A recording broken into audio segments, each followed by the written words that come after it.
Welcome to our Rolemaster Actual play session. Ain't No Place for a Hero is a campaign set in the world of Duyranaki, the continent of men.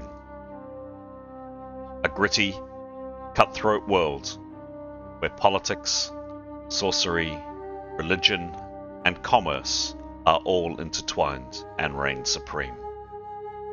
Treachery and murder both come cheap, and characters need to be both smart and ruthless to survive.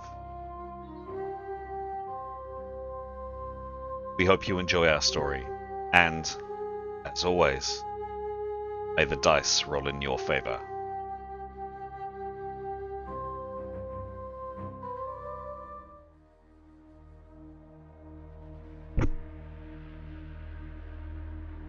This is episode 167 of Ain't No Place for a Hero.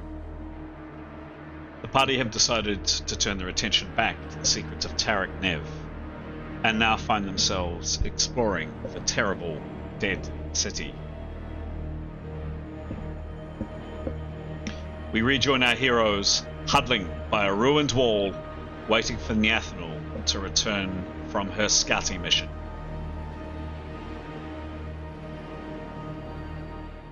Hello, I'm Chris, alternatively known on this channel and in this game as GM Chance, and it is my great, sincere pleasure to welcome you to the tale that we're telling tonight. The name of the story, you can see it on screen, Ain't No Place for a Hero, is the story that we're telling. What is it? It is a tabletop role-playing game, and it uses an old system dating all the way back to the 1980s by the name of Rolemaster. Up on screen are the characters in play, or mostly in play. Some of them are currently either unconscious or not able to operate, but those at least are the characters that are in play for this evening's session. In a moment or so, we're going to turn to a recording that we did back. We were recording this in January 2026. Back in November of last year, when we got together, as we do each year, for our in-person session. We play online, of course, as we're doing now, but once a year we get together in person, and we roll dice together, and we have a bit of a laugh over a few days, over a weekend, and we eat copious amounts of bad, greasy food and pizza and goodness knows what, and have some fun in person. During those sessions, we recorded a bit of an intro for each one of the characters up on screen. I think, but certainly I think the more depth we have about these fictitious faces up on screen, perhaps the richer or the deeper the story. So we spent a bit of time fleshing out the characters, and we will do that a little bit more with some questions later. So in a second so we'll go to that recording. Before we do, however, sincere thanks to our faithful listeners and the people that subscribe and comment and do all that good stuff. And genuine thanks for those that have recently subscribed. We've just had a recent uptick.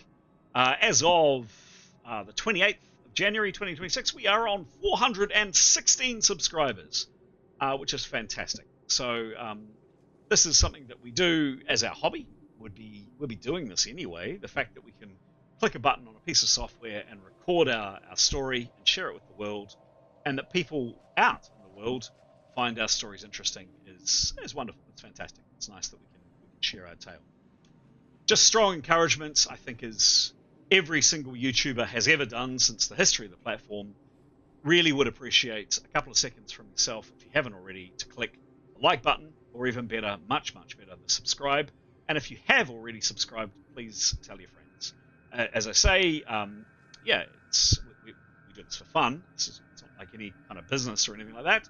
But the more people that do subscribe, the more that the algorithm picks up on things, and the more people that get to see and hear our stories. Thanks very much. Okay, we are going to go to that recording, and we're going to do so right now. Hello, I'll be playing two characters today, the first of whom is Etienne. I'm going to answer a couple of questions from those supplied. The first of which is, What's the most beautiful or serene place your character has found solace in? There is a place in Jabairima called the Temple of Aphrodite.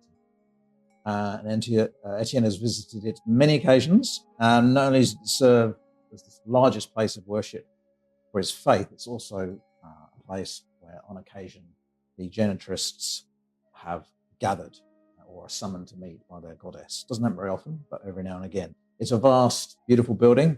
It's covered in very intricate friezes, telling sort of stories of the adventures of his goddess, marking virtually every wall of the structure. And then there's beautiful stained glass and rich coloured floor mosaics of reflective tiles. Its centerpiece is its cellar, enormous chamber set beneath a 100-foot diameter unsupported twin domes, some of the largest in the known world. And surrounding it are numerous colonnaded side chapels and discrete antechambers, some suitable for silent prayer and contemplation, others for more active worship.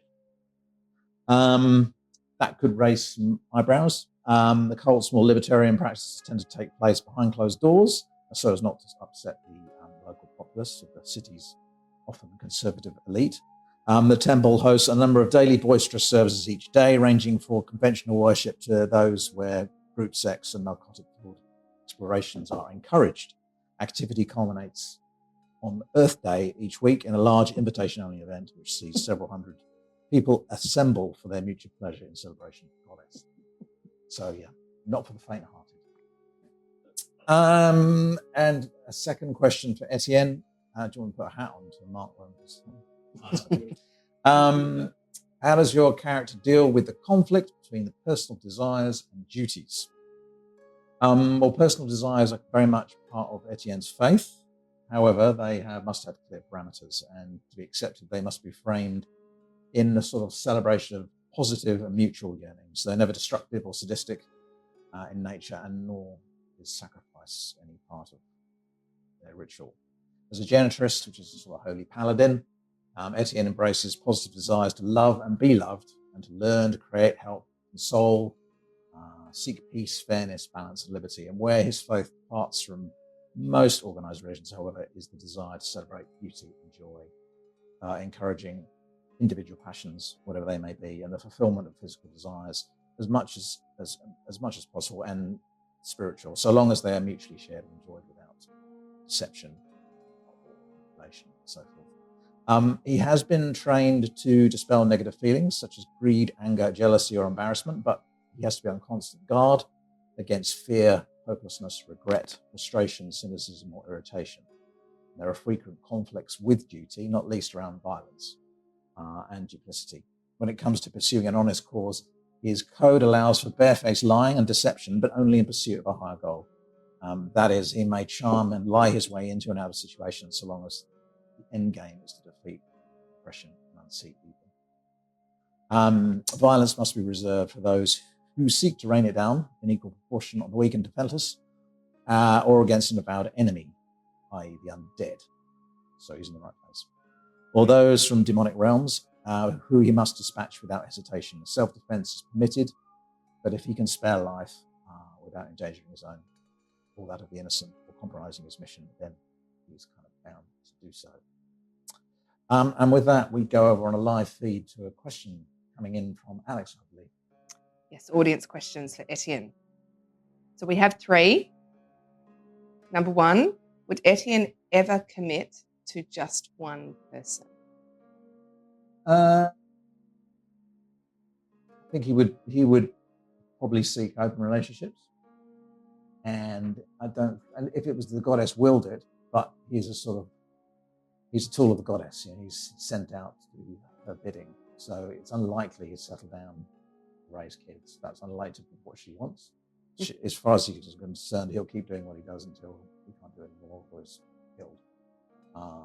It's not like he's against a relationship per se, but it would have to be quite an understanding person, I think, of a similar outlook. Excellent, thank you. Number 2, can you please describe the feeling that Etienne feels when he just thinks wholly of his mistress? I think, a surge of goodwill, and he sort of feels the love, if you like. So it's a bit of an adrenaline kind of surge of some goodness that goes through him. And it's his, if he's ever in doubt, he will try and picture her and what she wants. He's quite obsessed. He's become, he's an absolute complete religious fundamentalist. Cool. And a would you rather question? Oh yeah. Would you rather give up your mistress and commit to a life without the physical and mystic joys you seek? The other one. Or betray all of your party members to gain eternal satisfaction with your mistress? Well, it would have to be the latter, but it would obviously there would be a reason to do it. If she willed it, there would be a reason to do it. So he wouldn't question it. It's just the way it is. But he couldn't really imagine why she would. Just not, unless there's something going on behind the scenes that he's not aware of. But no, he would follow her word. So yeah, sorry, just the way it is. Anyway, that's all from me.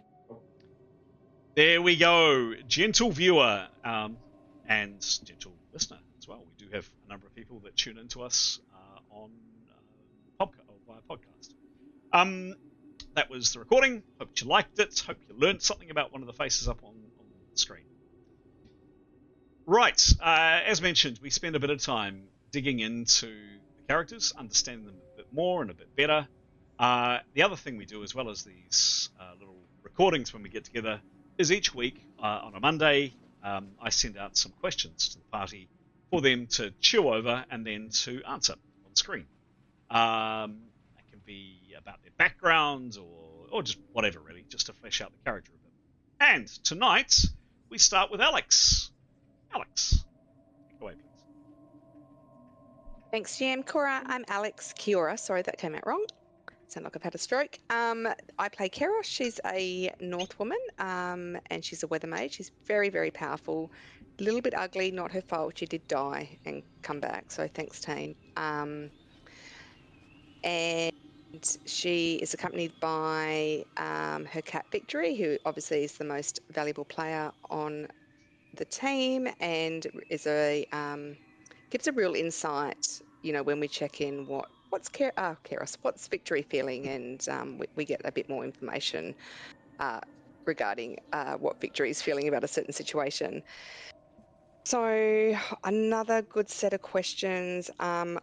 There's two patterns here. One seems quite moral. One seems to involve memory of places. So obviously Keros will not be answering any of those because she just turns up and shoots things and has no idea where she is. So apologies, team.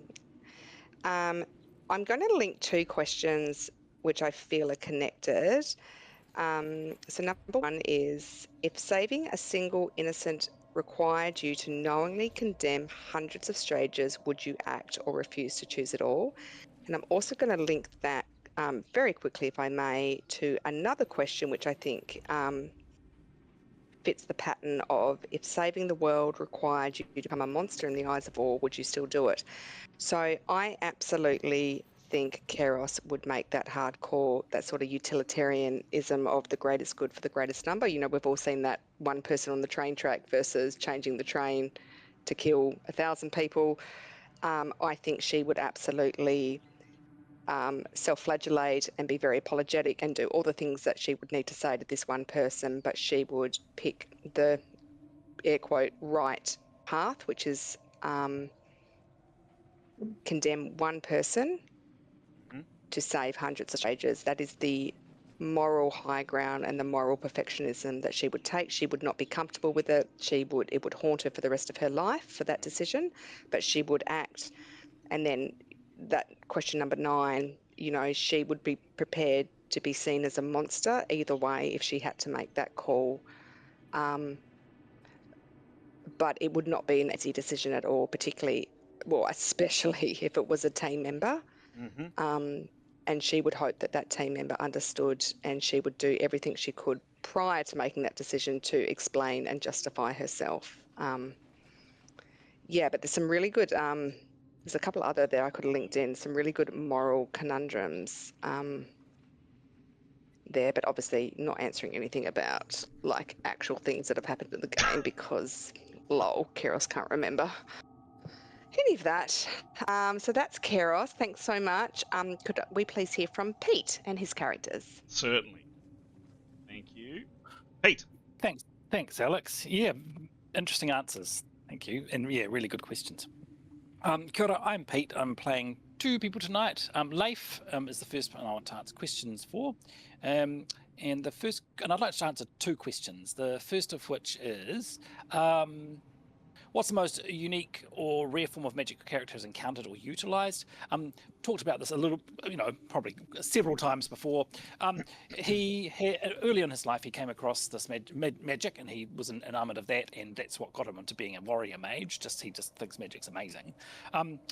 But he met particularly this one person, traveller, up far to the north, which is where he was, who knew this type of magic called wish magic, or as sort of the creator or one of the someone who's sort of a leading person in this sort of magic, Bel-Orak the Magnificent's ultimate hex of dispersed wonder. So he learned about this. Sorry, Pete, did you come up with that name or did I? I can't remember. No, you came up with that. You gave me the history of the. Yeah, you sure did. Because in the same information, it got there was information about where this this warrior mage came from, which I can't remember, Sea of Lysander or somewhere in the Seven Seas. But also, he through Leif's research about him wanting to learn this amazing spell, because he couldn't learn it from the guy, he wants to get one of the books of this guy Bel-Orak. But in the same information you gave, it pointed out that Bel-Orak, for some reason, went to Tarak Nev, which just so happens to be the city we're in, to help. And we've, in our dealings and coming to Tarak Nev, felt that there was heard about this warrior mage who did help on the good side defend Tarak Nev way back when it was needing to during the wars. So, yeah. Leif is really keen to search, I believe, a library somewhere here. I think that was what his research had come up with. He's not going to push it because the city's pretty awful. But if he gets an opportunity, he's been learning Quenya, I believe was the language he thought he needed to know. He has been learning to read and write it specifically to try and find this book. So he's going to keep his eyes peeled. Anyway, but that's unique and interesting magic. So it's to do with, you just learn a level 1 spell, and it's randomly, it could be one of the sort of a small selection of spells that you sort of have chosen for your wish to come true, or it might be some bloody random spell from somewhere else. So it adds a random element of interesting element. So, but he really, that appealed to him, and the wonder of magic. To him, that type of magic encapsulates the power and the randomness and the wonder of magic that as a there's always going to be a bit mysterious, basically. Cool. So that's that question. I'd also just like to quickly answer, how does your character handle feelings of inadequacy or self-doubt? He is very people-oriented. He is very concrete. So the way if ever he's feeling self-doubt, and I don't know that he particularly does, he just focuses on his connections with people and making sure he follows his moral compass and does what's right by what he knows is right. He doesn't do too much introspection in a doubting way. He considers his actions and things like that, and is quite rational. The other character I'm playing tonight is Nathaniel. To answer that same question, how does your character feel about feelings of inadequacy or self-doubt? Well, she doesn't particularly experience them either, because she has decided not to doubt herself, because the world's been shit to her in many ways, and so she just needs to look out for herself. And so long as she's doing that, she's right, as far as she's concerned. It's changing somewhat, but that's still the sort of the core. That's where she comes from. She does have a moral compass and all of that sort of thing, of course, but her, she knows she has a right to be in this world, and so that anyone trying to take it away from her, ultimately they're wrong, and she's going to be right to defend herself, sort of thing. Another question from Nathaniel is two. Just, but being greedy. Okay. I'm trying to answer quickly, but I did want to talk about this one. Where is it? Yeah. And I'm sort of tweaking this one a little bit. What's the most elaborate or sophisticated magical defense system your character has encountered? I don't know about elaborate or sophisticated, but the most freaking frustrating magical defense system was on Jewel Island when we were trying to assault the cave, and our spells got cancelled.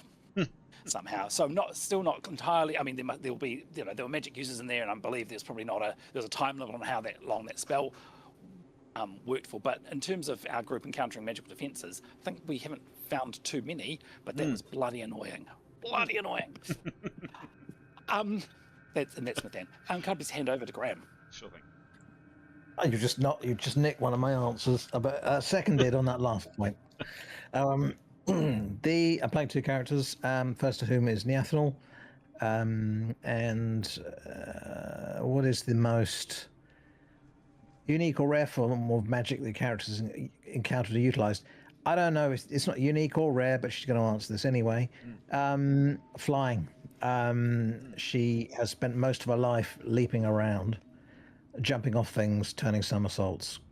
In fact, I probably don't put this in the game enough, but as she moves, she is quite sort of theatrical, and she does do twists and turns and things, and she's very adept at moving in the air. And so when she first got to fly, this was something of, this is just amazing, because it meant she had more time to do things she can do without gravity getting in the way. So no, she's very much enamored with flight and is keen to do it as much as possible going forward.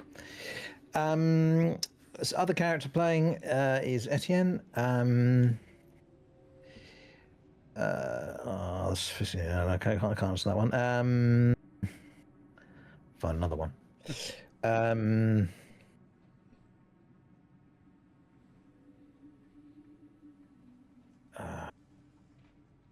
Yeah, no, don't worry. Pass that up. I'll pass that on to Aiden. Aiden, sure thing.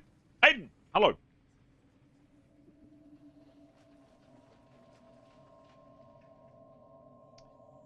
Just while we're waiting for Aiden, Giles can't join us tonight, and I'll be picking up all kind of, I don't know, frankly, if Tarquin will be doing a lot, but Giles is picking up, asked me to Tarquin for him tonight. So this is Giles' character Tarquin, a very good-looking half-elf in his 20s, with a short sword. And actually, Aiden, are you with us? Sorry. It's all good? Hello. Oh, cool. I actually went a bit rogue this week. Good. Great. I saw a bunch of questions online that I thought some of them were quite nice. Great. I thought I'd answer some of them. Love it. So the first one is, what is a moral line? For who? For Demos or for Demos? Yep. What's a moral line that your character once thought was unbreakable, but then later crossed? I think for Demos, being raised as a soldier, questioning and disobeying orders definitely would have been a line he thought he could never cross. But he did cross it when they were in the Upside Down. I think he looked to one of the other party members, Severin, as kind of who is in another game, as kind of a leader at that moment, and he was told not to chase what he thought was his sister, but he disobeyed that and went anyway, and chaos ensued.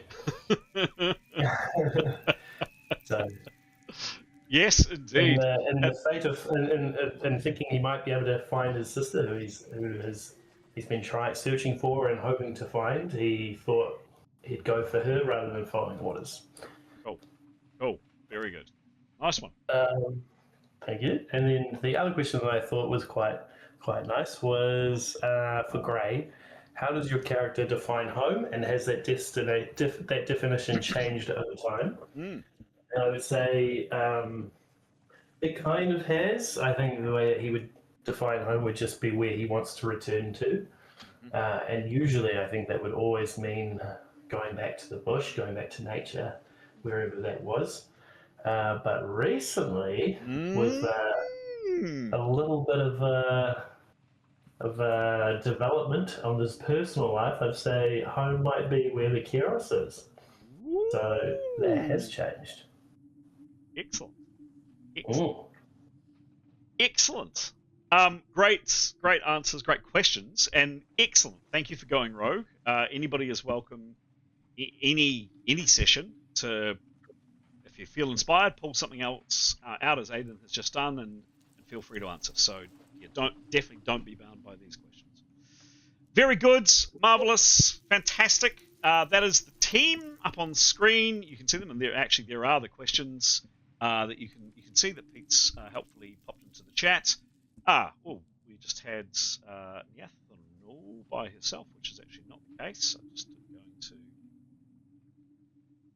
put the rest of the players up on screen. There we go. That's better. So those are the characters up on screen with their names. Just a couple of points of reference. Certainly, Leif is currently unconscious. Well, we'll come to status in a second. Sorry, we'll do that right now, actually. So we'll zip through status of each character, as I usually do. I used to do this off camera, but I guess it makes more sense to do it on camera. And then Pete will get your general recap, and then we're into it. So, where are we in terms of people's health? Gray is on 80 out of his 125 hits. So he's not feeling great, not feeling awful, but he's not feeling great. He has no other injuries. Apart from he can't use his right hand still, I believe. I think we decided that. So he's bound by using his left. Leif is on 123 out of his normal 147 and is otherwise uninjured. Keros is still unconscious, I believe. I'm looking at yes, thanks, Pete. I so value being able to see quick answers. Thank you. Keros is on 18 out of her 41 hits. She is not bleeding, but she has a negative 50 to every single thing she does. Every spell she casts, every maneuver she does, everything she does, because of a very bad slash that she received to her lower leg. 2 sessions ago. In addition to that, Keros, it was referenced when Alex was introducing her character. Just switch my pipes down a smidge.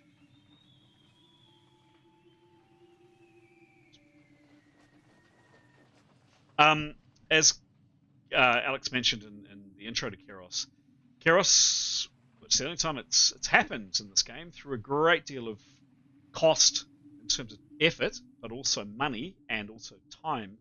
Her companions brought Keros back from the dead. If you want to see those episodes, if you haven't seen them, go back and have a watch and have a listen. It was a pretty grueling process. The GM definitely didn't make it easy, and there was no guarantees that Keros would be brought back from the dead. She was.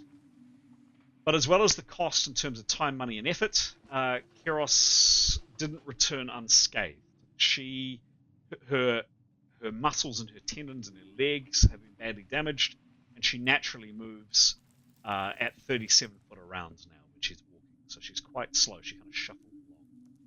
She's also pain intolerant, so when she takes damage, there is a chance she'll pass out, and that actually happened for the first time.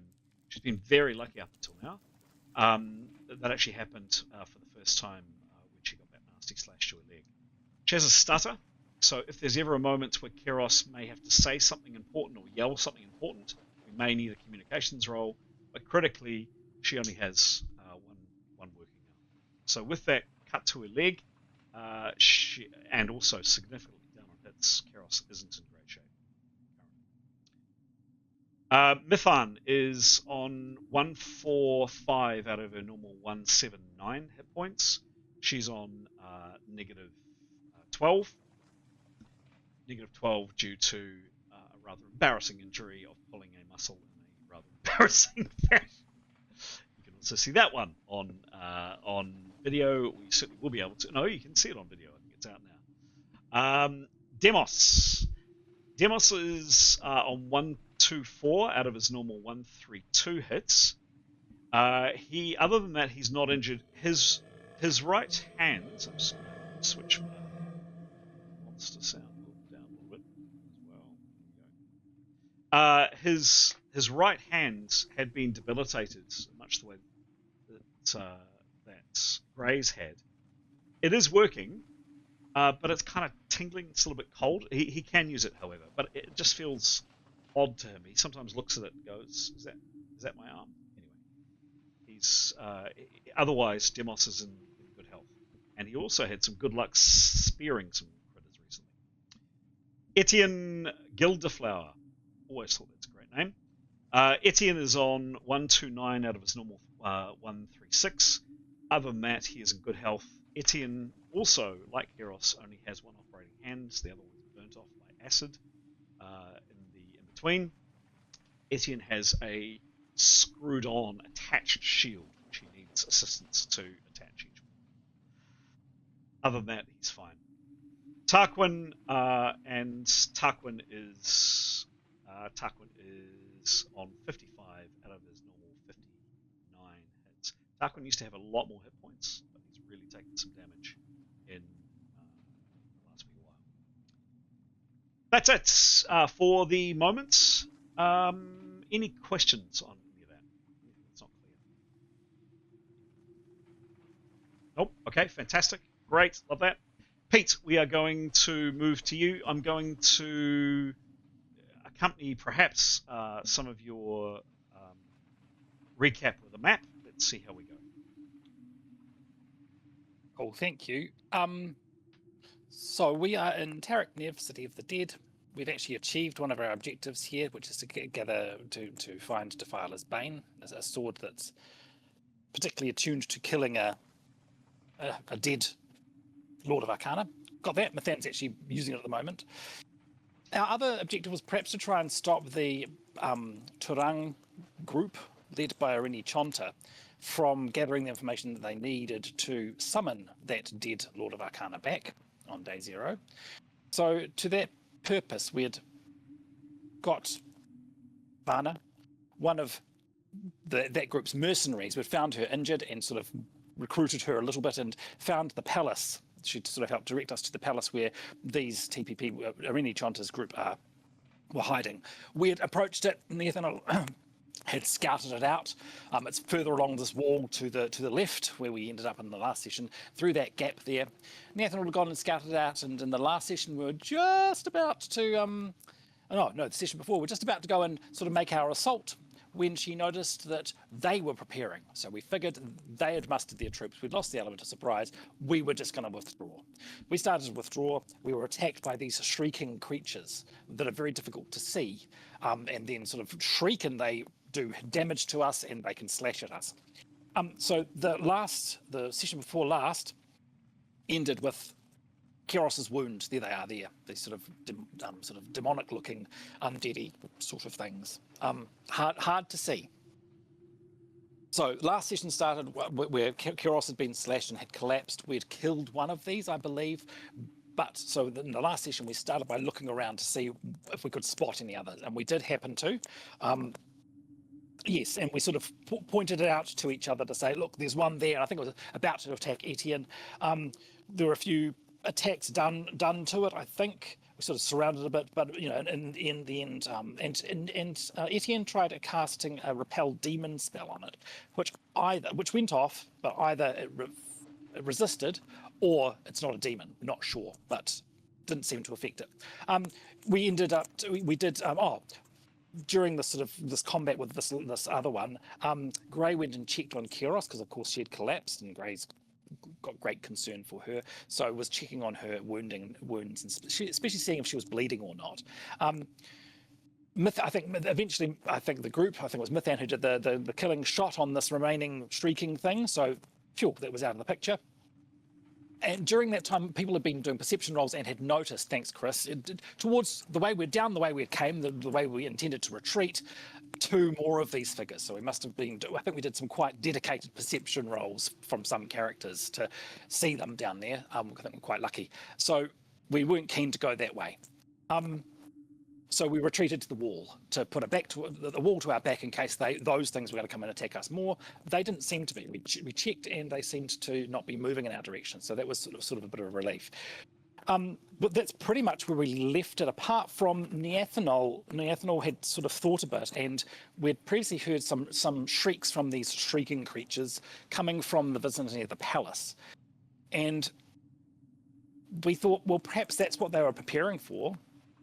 Perhaps she should go and check it out and see what condition our enemies are in, and perhaps, we were ready to run away, basically, call it quits. Perhaps we might not. So Nathaniel went in, has gone in, flying and invisible to scout out, as she does, as basically our routine. And the rest of the group had, I think, agreed with her that, we're intending to move along this wall closer to the gap, further from the Shriekers, to await her return. I believe that's where we were up to. Fantastic. Oh, I think she'd also communicated about the yellow smoke. I don't know if she had told us about that. I think, or if we'd seen it. Yes, she had. I'll fill in the gaps, Pete. Oh, yeah. Yes. Okay, cool. Thank you. Yes. So brilliant. Well done.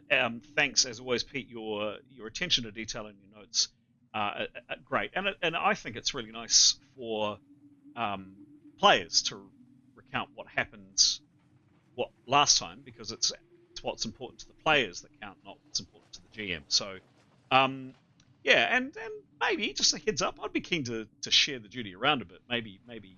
Maybe others might be able to help. Yeah, Pete likes that. Maybe we can think about sharing the load a little bit. We'll come to that a bit later on. So yeah, just a couple of last points from me. I'm not going to move your counters at this stage. I had not quite picked up that you were moving. You hadn't actually moved far, to be honest. Only 100 footer perhaps down the gap. So let's assume you're standing about here. Move you in a second. Yeah, that's essentially it. You know that there's a time limit, so Nathaniel, being Nathaniel, would have told you that she's got 10 minutes for fly. That's the max time that she has. Just a bit of kind of hand wavy. I don't quite know, without getting into the minutiae and frankly bogging down the game, what we can do about time management. We do kind of always, it's just a bit of hand wavy that everybody kind of just instinctively knows how much longer their spells will last. Anyway, just as a quick aside, we're certainly not going to tackle that now, but just as a bit of a, I guess, kind of a meta thing that happens in the game, it's fine. And that's exactly where you're not quite exactly, but that's essentially where your characters are. A little bit further down. You are aware, and you are very, very conscious of, and you're keeping, pardon the pun, an eye on the eyes. So further down here, you can just make out a figure down here. There are, every now and then you see a couple of other sets of eyes. You think there might be perhaps, there's certainly two, there could be three down there, you're not sure. They haven't made any move to come towards you. And in fact, in the last few minutes, they've been, if anything, moving off probably this way a bit more, not towards you, so going off to this side. They're kind of darting. You do notice a few minutes after Nathaniel leaves, they're kind of doing this and then going up and down, which is quite odd, quite erratic. But they make no move to come towards you. You're keeping their, your weapons out, ready to go. You've clocked these enemies, and you're, it's very hard to see. There's a lot of fog, but you're keeping your best eyes on them. And yes, a couple of people made phenomenal perception rolls last time. In terms of your comment, Pete, yes, Nathaniel did make some comment about some yellow cloud. You guys can't see it from where you are, and she hit it off. That is where we're going to begin the game. Any questions? Any qualifying questions before we begin?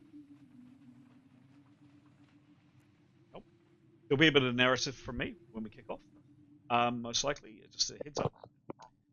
Sorry, GM. I've got a bit of a delay on my laptop. Sorry. Can I just check PowerPoints for Keros? I appreciate I handed her over last game. I had 42 on my post-it note. Just checking if that's reduced. She was out for the whole of the last game, so she won't Okay. have changed our points. Amazing. Thanks so much. Okay, thanks. Sure. Super. Great, thank you. And Karis is still out this very second. All right. Any last questions before we kick off? Go once, go twice. I'm just gonna say Nathan wants to heal Kiros before. I'll say that before we get into any narrative, just so you know. Yep. Just see how we go. Cool. All right. Let's start the game.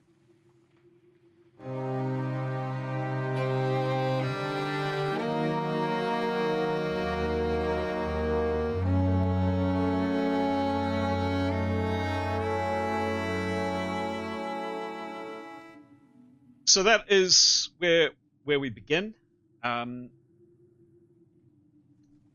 Waiting for Nathaniel to come back. Yeah, quick sense of what characters are doing, please. Nathaniel, you said Nathan, you said you want to do some healing. Anything Etienne is doing? Is Leif still flying at this stage? It's probably a question. We'll come to that in a second. We'll go to Etienne in a second. We'll just go down the line. So let's start with Nathan, declaration of kind of what you're doing in the next 2 to 3 minutes. She was wanting to heal Kiros of hits. She would tentatively do a diagnostic. Doesn't want to screw it up and make things worse. Yep. So could she just do a visual inspection to see if she's bleeding? Not bleeding, she'll just do some hit healing. That's a sort of a thing. Okay. Yes, done. Yeah. Etienne. Oh, and question on Leif. Is he still floating or not? My suspicion is probably not. Believe that we were carrying him. Okay. Cool. I could be wrong, but certainly, yeah, Nathan's happy to be carrying his arms and legs with someone else if he's not. Cool. All right. Etienne, what are your thoughts on the next little bit? Etienne's locking his eyes on the two creatures down the end there. Yep. And he's preparing. Done. Right. What is Brave Demos with his stabby spear doing? Demos has Jamie Lynn trained on those eyes that you can see in the distance. Yeah. And he's got a taste for this demon blood now, so he's pretty excited. And he's just keeping guard. Like a good soldier. He stuck a spear through one of those things' heads previously. It was a good shot. Yeah. Tarquin just has his bow and arrow out, and is like Etienne. Tarquin has some of the best perception, you believe, some of the best eyesight in the party, I should say, and is staring intently down range where those things are, kind of, bizarrely kind of, as I say, moving from side to side occasionally, going up and down. One of them actually started turning in a circle, which is odd. Kiros, anything for Grey? Grey, I think, is just trying to assist in the care of Kiros. Yeah, that's pretty much what he'll be doing. Maybe caring for the cat while the wounds are being tended. Yeah. Now it just might be useful just.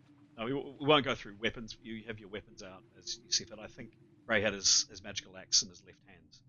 Last He time. did. Yeah, cool. Because his right hand isn't working. Okay, very good. So two kind of actions there. We'll do a couple of perception rolls too.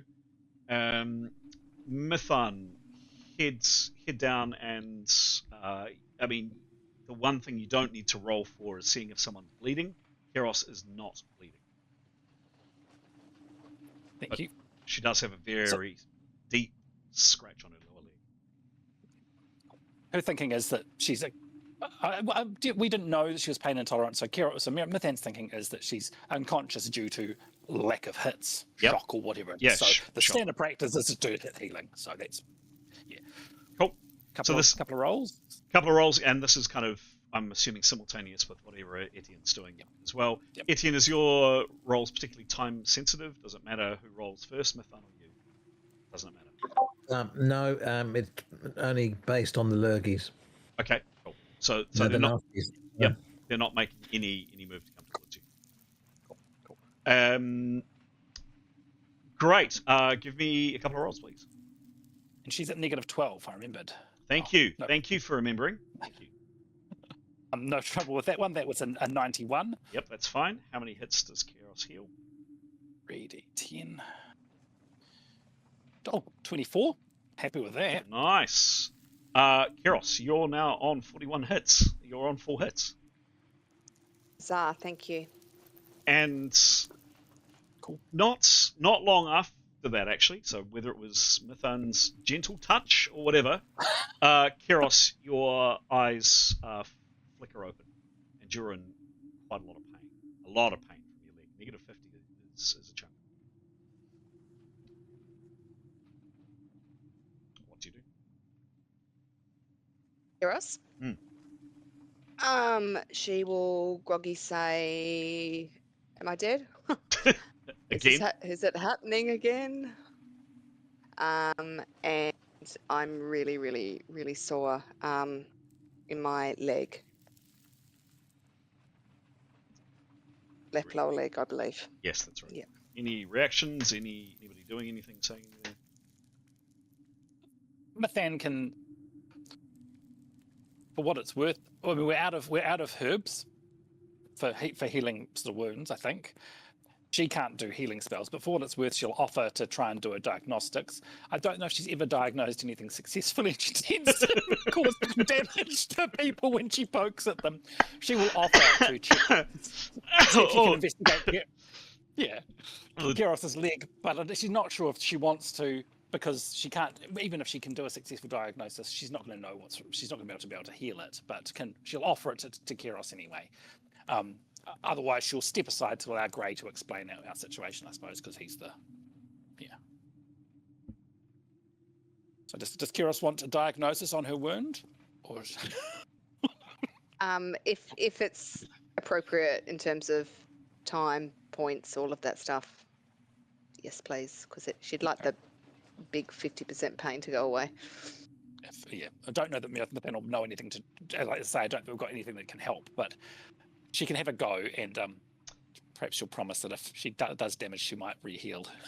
If you spend more than so generally diagnostics takes 30 seconds, unless either an absolute success or a blunder. It's meant to take 3 rounds. We sometimes don't always play that. But if you spend 150 rounds, in other words, 5 minutes, having a really good, thorough check, you can get a +10 to the roll. I think we're waiting for Nathaniel to come back, so Nathaniel will start that, and if it's interrupted because we've got to move or whatever, then she'll pick it up where she left off. Yeah, right. So yes, please, if Keros is happy with that. Anybody other than Etienne on standby, Tarkin with his bow on standby, anybody doing anything else? I should be aware of. No need to reply. If not, going once, twice. Okay. Give me a masked diagnostics roll with a +10, please. With my brand new masked dice roll table. I thought it was about time to update the table. Might have a +10, but it's also got a -12. Thank you. Thank you for remembering. Masked. 82. 82. Okay. For viewers and listeners who don't know what masked means, I have a list of 1 to 100 numbers. They're scrambled. So an 82, which is generally a really good roll, could be a 5, or it could be an 8, it could be a 100, or it could be who knows. Thank you, Mithan, for that roll. What's your skill, please? +30. +30, plus your 10. Okay.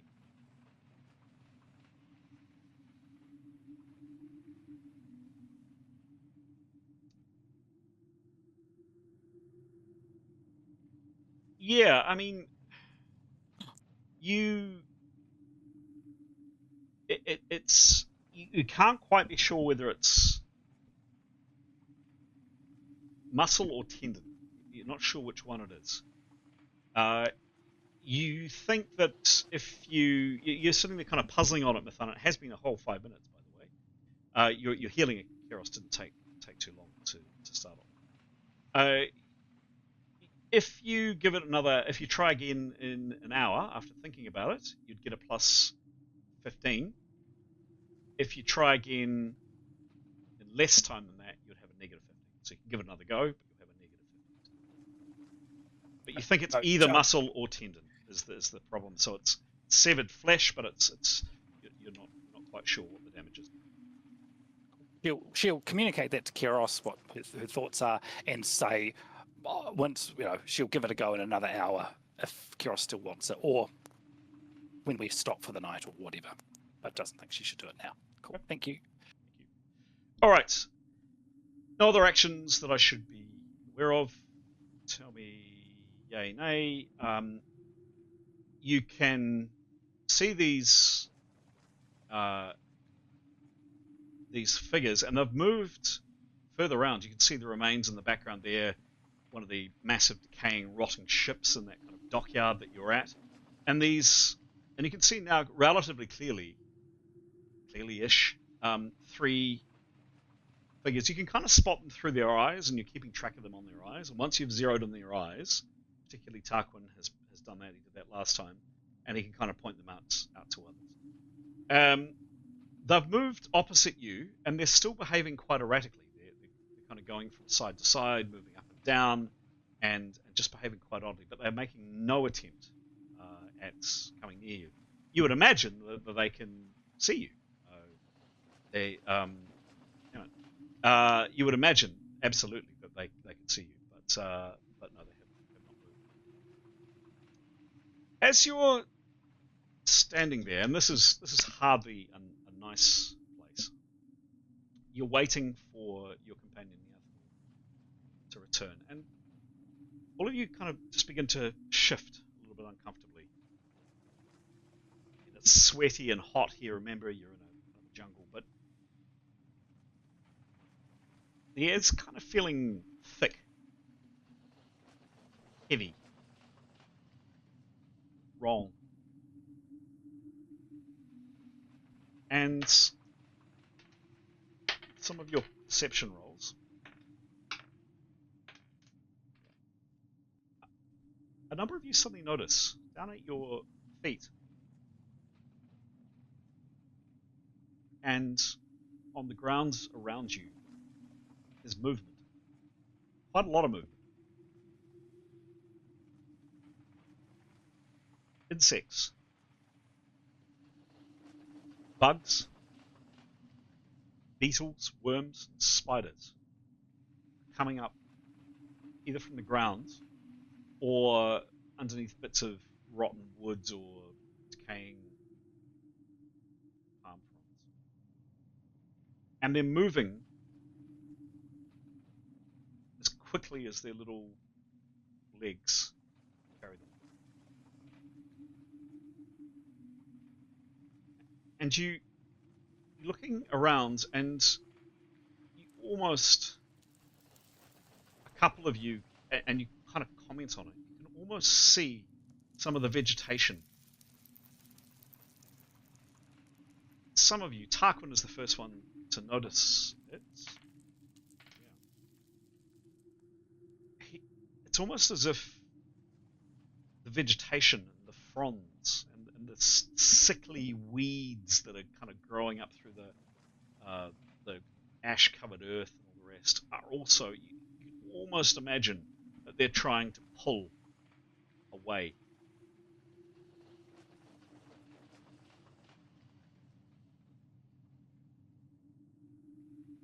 And these creatures, these animals, these insects, scrambling this way, going down here at pace. You're fascinated for a second or so. There's quite a large, moderately large rock here. Some of these animals, these tiny, you really haven't seen much in the way of mammals or anything like that in this terrible city. I'm struggling to remember if you've seen birds. I think you have, perhaps. But there's like a fight to the death amongst these animals to get underneath the rock. A chunk of rock about this big. But the majority of these insects are flowing. It's fast, obviously. beetles, etc., can't travel that quickly, but they're moving in this direction. And across the way, you suddenly see these three figures, or these three shades. Really, you don't see them. You see the light in their eyes. Tarquin does have very, very good perception. Going up, and then they start moving at pace in the same direction, completely disinterested in you, and going this way. And right about now, in fact, exactly now, there's a growing sense of pressure in the air, like a storm that never breaks. And then there's a pause. When I say a pause, I mean quite literally no sound. Almost as if the world and this terrible, terrible city is holding its breath. Then it happens.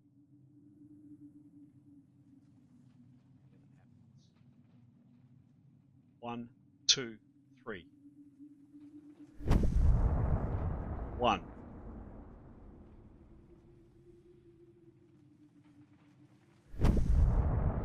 2.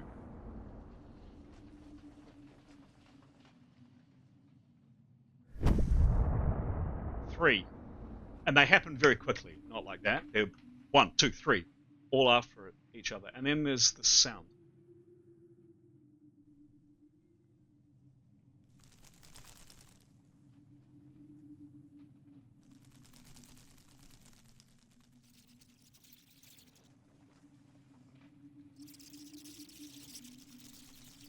And finally, this noise.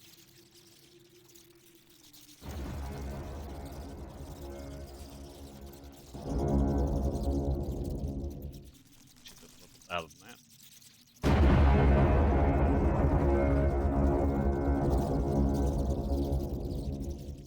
Very close by, and looking around you,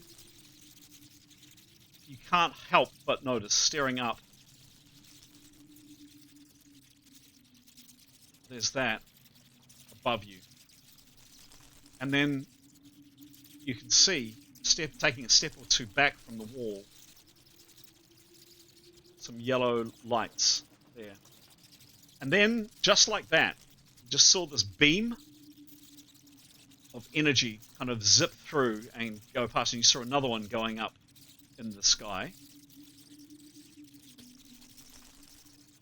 And more yellow lights over there. And if you step back a little bit, so if you imagine where your characters were, right up against the wall, and you take, say, 1, 2, 3 steps back, you can see more yellow lights and this smoke that Nathaniel was describing.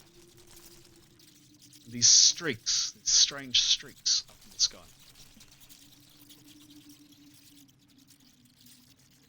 What do you do?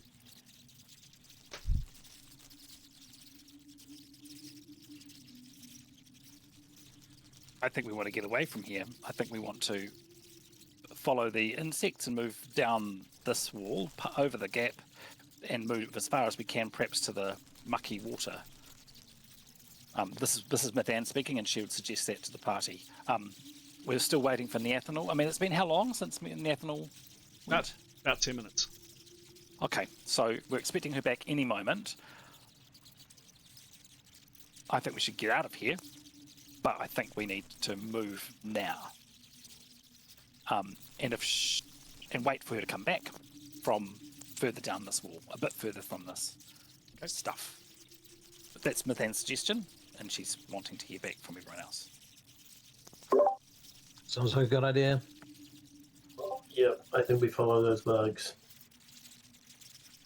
So, your characters were actually further down here. And I'll do some finagling again. Now, perfect. I don't know if you saw that streak come across the screen. But, behind you, glancing up again, there are these strange kind of streaks, and I'll move both Leif and Varna in due course. And you see one of these streaks of light. You'll see another one up there, and you'll see more. There's another one. And they're getting kind of bigger and more pronounced. And as you stare back the way you've come, and you are moving rapidly, this is glancing over your shoulder, you see coming through this wall behind you, high, it would be probably 20, 30 foot high. Very faint, but you can all still see it without a perception roll. Almost like a shield. And it's just kind of expanding out like a line that's expanding out. Like a circumference. If you imagine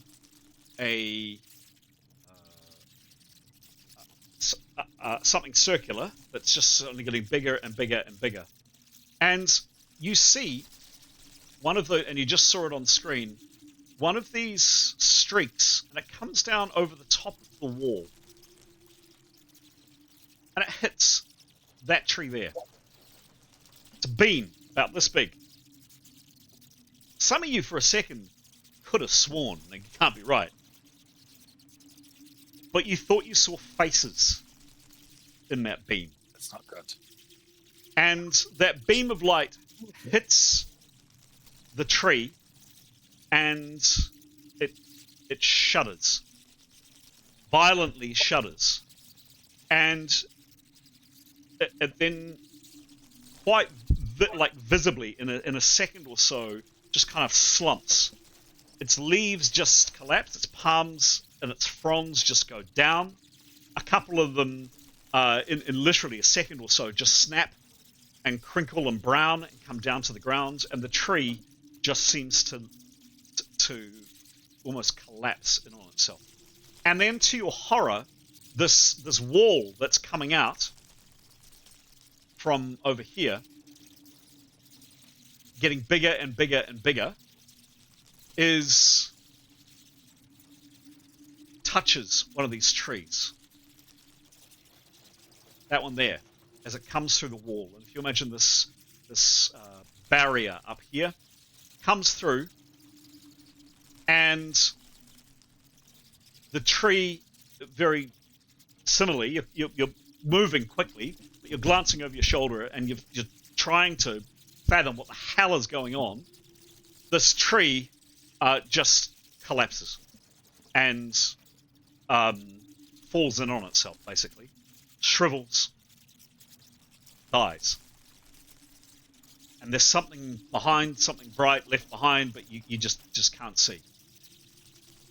And then another of these streaks comes down and hits the ground here, and that fern there just half collapses. And then that palm tree goes, and then that palm tree goes, and then that palm tree goes, and then that palm tree goes. What do you do? Can I just double check? The beams are coming. We've seen beams going through the wall. I'll show you, actually. Just give me a second, and I'll show you a little bit more of what I mean. And you guys can collect your thoughts for a sec. I'm just wanting to ascertain would we be safer inside. But I mean, we've seen the expanding wall come through the wall, so no. I'm just connecting. It's like terror from above. I just think we run, right? Sorry, Nathaniel. I was just thinking that. But running sounds like a good idea. Yeah. Awkward. Grey carrying Kyros. Grey casts Fly on Kyros. And carrying Leif, having to carry Leif and having to carry Varna is still definitely flying. Definitely okay, awesome. Fuel. Okay. So this oh, you can't see. This is a better view. Even in the short time that's taken you for, and you started almost where you are, by the way. I appreciate you can't see. You're about to now. Almost. So you've started here, and you've been glancing behind you. You definitely saw no beams come through the wall. There's no beams that have come through the wall. The beams are going over the top of it. You can kind of see them up there, twisting and forming and blasting down and just hitting completely and utterly randomly and going far and wide. This area is getting absolutely decimated, and every now and then they'll hit one of these beams will hit the ground, and the insects in it will just either stop moving or they'll just move very, very sluggishly. There is this big ball that is forming behind it, and it's this ball that has come out to about here, roughly where Leif is, and it has stopped at this stage. That's what you can make out. Basically, you've seen that, you've seen all of that, and there's now enough light for you to see reasonably well, so I haven't been asking for perception rolls. You've got to corner. There is this absolute swarm of creatures moving fast, and you can see them. It's almost like the ground is writhing through here, and they're coming through here. What do you do? Which way are they going? Yeah. Oh, sorry. No, yeah, so I was going to ask. They're going... Are they going in the same direction? Or? Yeah, definitely. They're going towards the palace. Yeah, I think we need to get further away. Have you considered getting the dagger together with the sword, just in case that does anything? Yep. Nathaniel can take the... If she's got an opportunity, would take the dagger from Kiros. Oops. I just with the guess, but, you know. Yeah. The ball has now reached a height here where rays are coming down and absolutely decimating and belting and absolutely annihilating the ground here. This wall itself seems to be shielding some of those rays. So the rays don't seem to go through the walls? Correct. No, okay. So maybe in the palace would be safer. Maybe. Is there? So if we wanted to run down on this side of the wall, yep, that's being hit hard, right? Correct. Yeah, and towards the cave. Is that being hit? Sort of that area is sort of quite in the beams fire, a line of fire. It's almost as if that they're coming out the bottom and they're getting traction going that way. That wall is preventing them from hitting around here, but they are definitely landing here, here, and here, here, and here. Yes, and you can see them rocketing across the screen. Cool. And so, going to the palace is sort of the only safe route. Do what you like. Yeah. Can I just ask, what's happening with the bats? Is it just exactly as we see? They're just sort of columns of bats going up into the sky and disappearing? You don't know if they're bats, you don't know what they are. Or, they're, right. Yes. They're things that are just going up, and you do hear flying something around up above you. Okay. GM's going to head to get a drink, come back, and hopefully a decision. Cool. I do think undercover would be a good idea. I mean, if we keep moving back, we don't go anywhere, right? We get to the cave, so God knows what's in the cave, right? Yeah. Whereas if we go to the palace, we've got a dodgy bit to cover though, haven't we? Ground to cover, because we've got to get in. Well, it looks like the perhaps that's sheltered from the wall. Oh, that face is scary. Like Chris was saying, the beams are being stopped by the tall wall, and so perhaps our route to the palace is safer, maybe, because of the wall. Yeah. And then I mean, we don't really want to go in there because we know there's enemies in there, but it sounds risky to stay out here. It would seem so. Like, I don't know where else we go because we can't run down the side because there's a muddy river there. Yeah, I feel like we need to go to the palace. I feel like that's where they're kind of pointing us to. Or we find a way to get over the river and go behind the palace. or we tried running around the other side of the palace, but we don't know what's there. So it could easily just be another river, and then we'd be in the same shit. What do you think, Alex? Just so we got everyone's chiming in. Any thoughts? I think we should just get the hell out of Dodge. I mean, out. Yeah. Out. Click the heels. I mean, the palace feels safe. Or And bearing in mind, you know what more than me because I wasn't here for the last few sessions. And time to start agility rolls, jumping those beams, guys. Okay. In a second. Oh, sorry, Alex. Or we go to the boats, the one on the T. What's the beam damage looking like between us and the boatyard? The walls come through. Yes, this wall's come through and it's shimmering all the way down there. Ah. Okay, so that's not there. no, I think we run for the palace. All right. Yep. Maybe Keros needs to fly. Do we have time to cast? yeah, I think we'd be better, unless I think we can't. We'd probably better just to drag, wouldn't it, at this point? Yeah, maybe at this point. Could Grey piggyback her? Yes. Yeah. Yep, and Nathan and someone else can take Leif's. I mean, because Keros is light, right? But Leif's not. 131. Yeah, 5'2". so, yep. So just we would have had Nathan would have been carrying Leif and someone else, Demos, whoever. Yeah, I think we just run for the palace. Okay, great. So, thank you for a decision that took relatively short time. Cool. You've got Leif as well. And Ivana.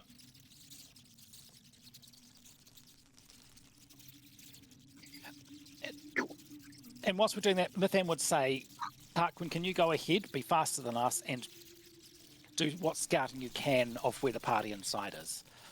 Cool. Yep. Tarquin is very happy to do that. Very, very happy to do that. Anything to get out of this, whatever the fuck this is. So you're there. It's not far to go. I'd like everybody please to make a rather important dice roll. No pressure to anybody. This is straight, pure dumb luck. It's to see if you need to make an agility check to avoid any of these rays. The chance is low.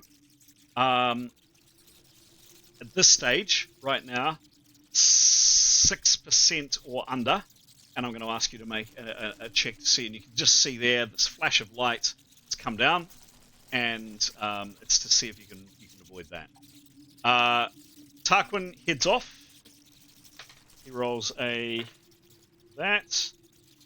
Actually, I need to just do some other checks. If you could all make that roll now, that would be great. Thanks, and I'll come back and check on those in just a second. Ooh, good roll, Keros.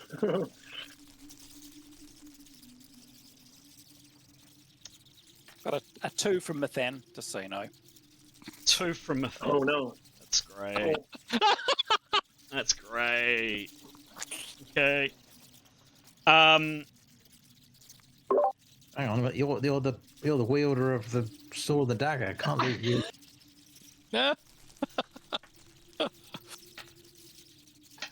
Do we add our agility to this? To the roll? Come to it. Just sorry, Chris. Sorry, yeah. sorry. Yeah. Oh.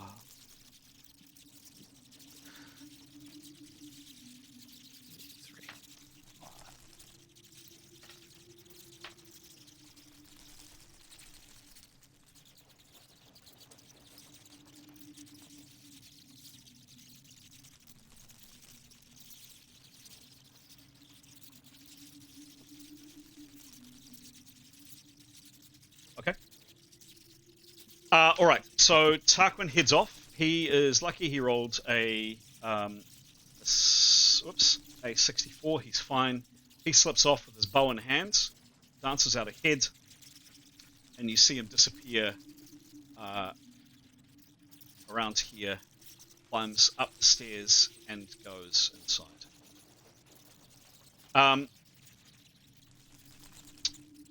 The remainder of you I didn't roll for Varna. And did you roll for Leif too, Pete? No, I didn't. Sorry, I wasn't aware. Yep. Right. Yeah, gotcha. Just pure dumb luck for every single character. You're joking. He rolled a 2-2. Okay. Which makes sense because Nathaniel's carrying him. Right. She's carrying him? She's carrying his arms or legs. She's carrying one half of him. I see. Okay. Yep. Okay, cool. All right. Yes, that does make sense. I'm going to say that Leif does definitely get hit because he can't get out of the way. Mithan, you do have a chance to get out of the way. Can you please roll? And I'm going to make it on agility, quickness combined. Yep. It is going to be a... this stage is not so intense. It's going to be a medium maneuver. It is an all or nothing medium maneuver. Give me a roll. I got a good one.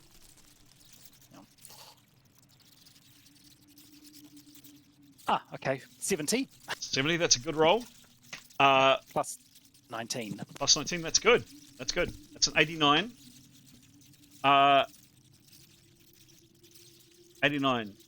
Mithan, you have a 70 chance of seeing this out of the corner of your eye, dropping, unfortunately, your companion Leif, and saving yourself. 70 or under, and you're good. Give me a roll, please. That's true. Yep, 63. God, you were lucky.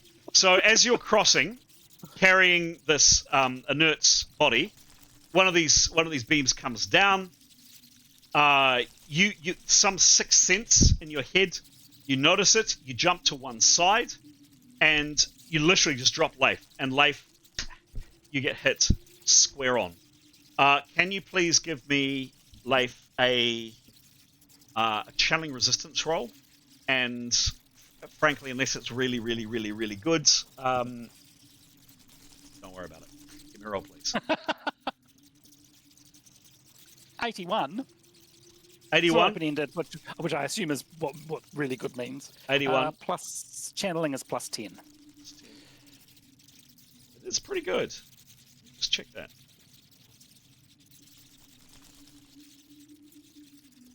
Let me just check that. You might be lucky.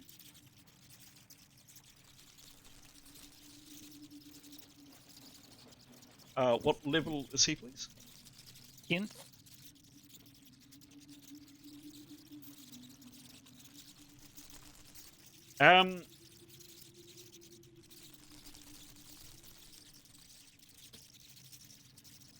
Just double check.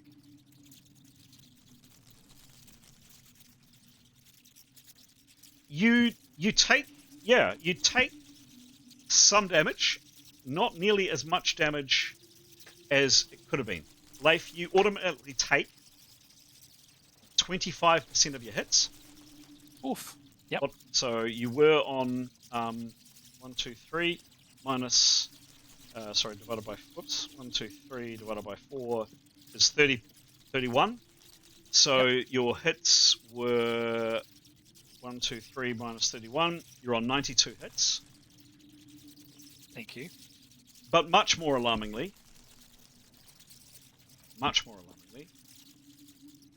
you take a quarter of your constitution damage. Of your constitution. Yep. So whatever his con is constitution. 4. Right. So it goes down by Ooh. quarter. Wow. Okay. Yep. It's what we've been experiencing on steroids. all the undead stuff has been doing this to us a bit. Whoa. The rest of you shamble, run, move relatively rapidly. Not to worry. Yep, relatively rapidly. Rapidly enough. Old Nathaniel.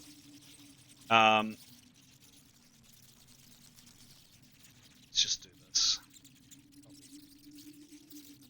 And you find yourselves racing up the stairs and coming in here the first time. GM is going to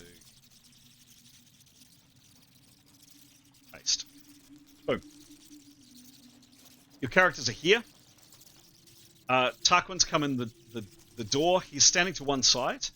And you can see why. You all come in and come around the corner, and you see why. Because every now and then, one of these beams comes in. It hits the ground. It bounces out. You guys don't know what a ricochet is, of course, but it ricochets. And it bounces off, and it seems to disperse in power. And these horrible, horrible, horrible light beams just seem to diminish as they hit off. So some kind of they're coming through an opening, but you seem to be protected by the stone. Is your first thing that you realize. Put you up the right way, all the right way. Oops.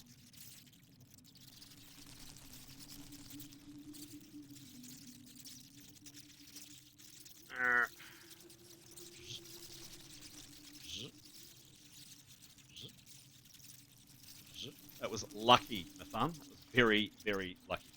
So you pick up Leif's inert body, and you charge in here. Now, oops, there is Leif's inert body. You've obviously moved him to safety. So you've come. I'm going to switch down some of the sound effects.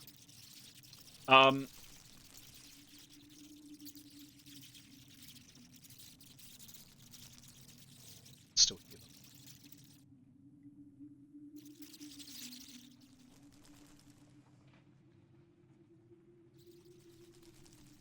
Tell me if that gets annoying, guys. Peering out the door, probably not that you do much peering out the door, perhaps a glance over your side as you came in, you can see this massive ball of bluish, whitish energy. And you can see part of it has seeped through the wall, and it's actually come through part of the wall and has come actually partway through the immediate courtyard.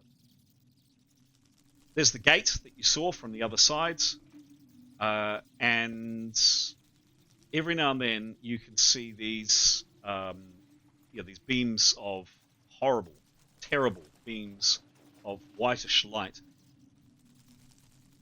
A couple of you have noticed that where they've hit living things, so here's a good example.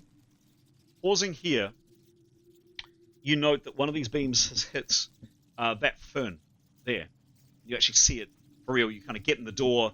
Let's say it was perhaps Demos as he's peering out, and he notices that one of these beams, these horrible beams of energy, light, whatever it is, hits that fern, and the fern just almost crumples and just diminishes. And in its place is this, you can't see what it is from here, but there's this yellowish kind of flickering light hovers above the remain of the fern, just bobbing up and down.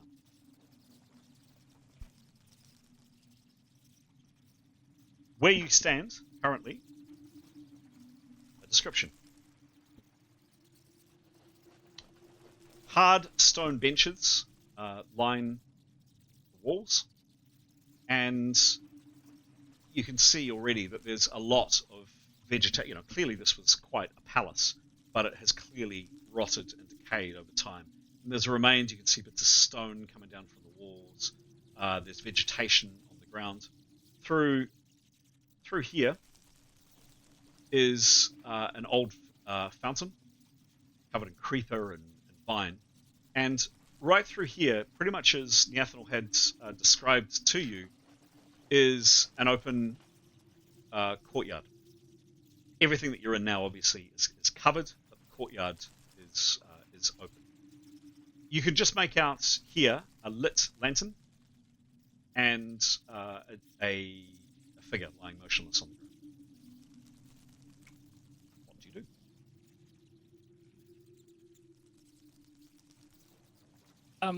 do? Did Nathaniel was hoping that Tarquin would have had a look around, a peek around. He didn't have much more time than us, I suppose. No, He was 10 seconds, 20 seconds in front of you to basically check there was no one immediately inside the door. Okay, cool, brilliant. Well, I reckon we stop to have a decent perception to see if we can hear, smell, see, whatever, where the TPP people are, because we know they're in here somewhere. We think. Without revealing ourselves, so not moving into any doorways or anything, so keeping out of sight from, and keeping our voices down, I suppose. So Nathaniel would like to do a perception, please. Great, thank you. I'm going to go around each character and ask them what they do.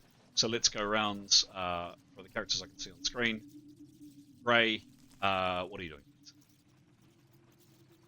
doing? He's holding on to Keros, probably still. He's probably letting Keros down, settling her down, so that she can kind of do what she wants to do, Okay. and just maybe keeping his body kind of like in between her and any kind of light source beams.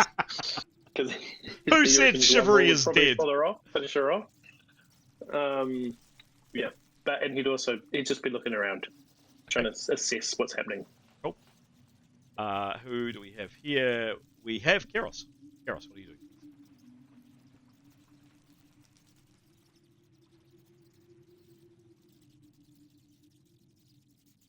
Hello, Keros.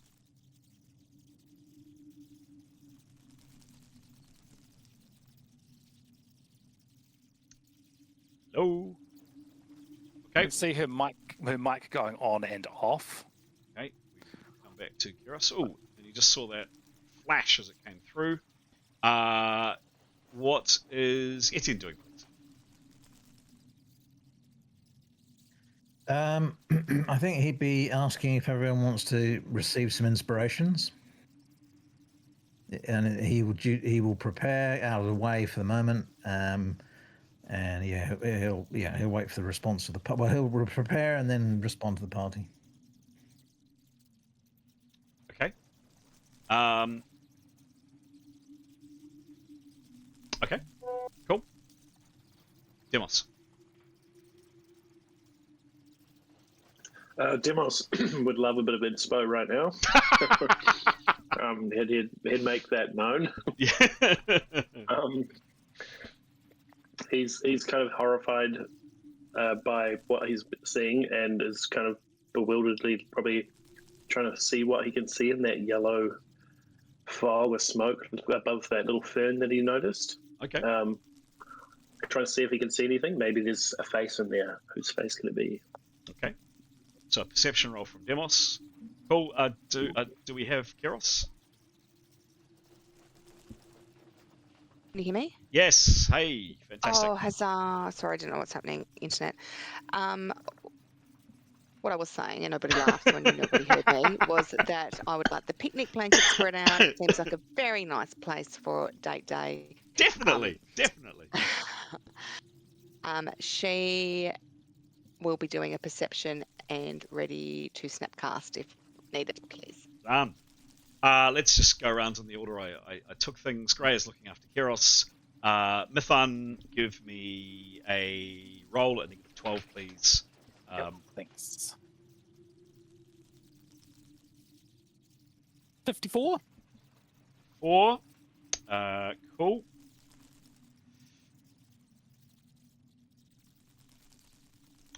Might just switch that off, but you can still hear the occasional.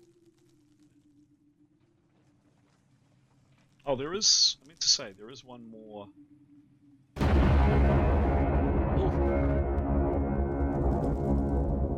From outside, and this big ball kind of shudders and violently throws out more of these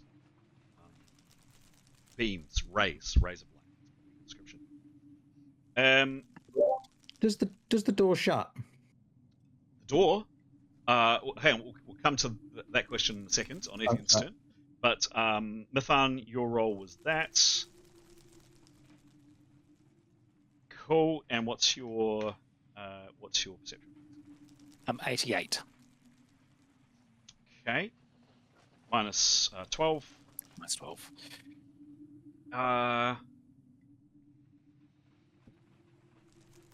Okay. You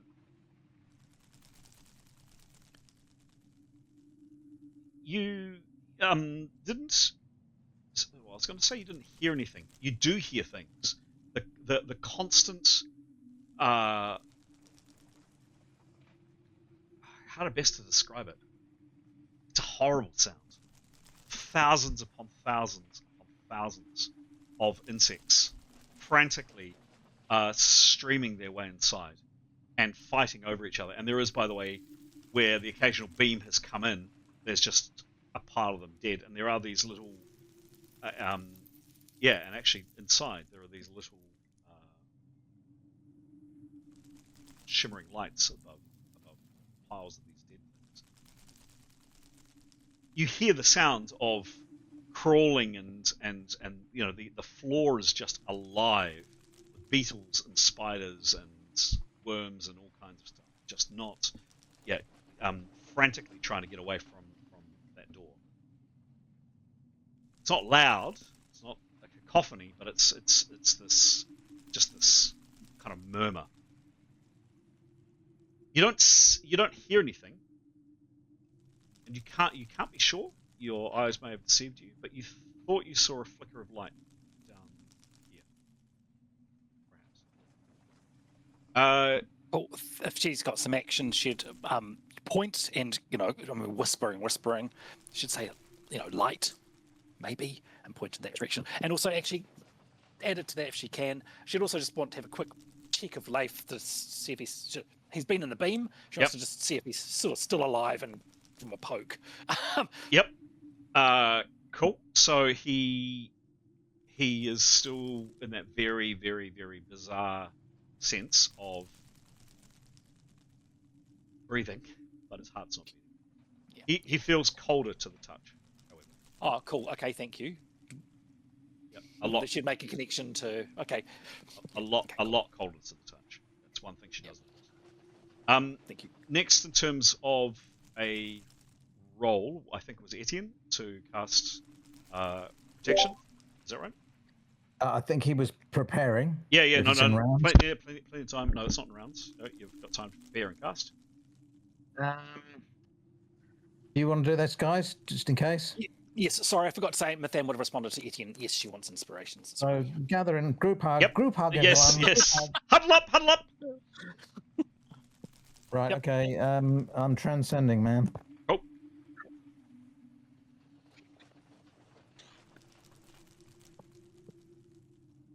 19 plus. A lot. 91. That is more than 101. That is successful. You can transcend. Cast away, please. 97. Wow. Can roll again if you wish. It won't do anything, but you rolled spectacularly well. Good. He would have said something really inspiring and given +10 to everybody. Do you want to give us something very inspiring? Oh, no, don't worry. I think shit's happening. Okay. He would, however, mention that Nathaniel had explained when she came in how she got in through the back door, which is kind of, as she explained it to him, from where we are now, likely somewhere to the back left of the building. If we wanted to do that, if we don't want to, we could look around in here, or we could actually head to the back of the structure. Either way, and get out. Did we also, when you were describing the place, did you say that there was a figure lying on the ground somewhere? I did. Like a person? I did. I said there was... Do we want to investigate that in case it's Mythman? Nathaniel, sorry. I said there was a lantern there. Not only a lantern, an oil lantern with animation. Ooh. Yeah. How about that? Yeah. Yeah. Very good point. And there's a figure lying there. So that was Etienne's turn. Keros is wanting a picnic. Gray's cuddling her. Tarquin's standing on edge with a bow. He's having a look around as well. I suggest we move with these +10s.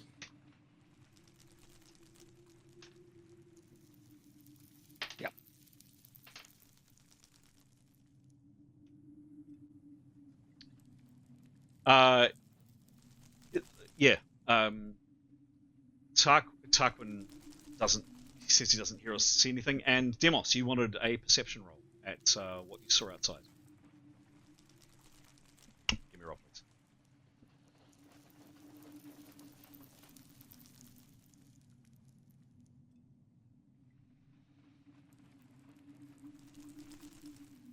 What was the roll?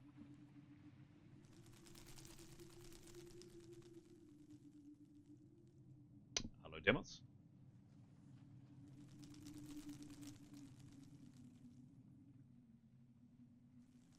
Demos. Hello, Aiden.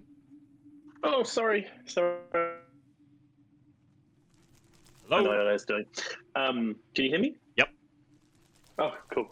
I need to roll, don't I? Yes.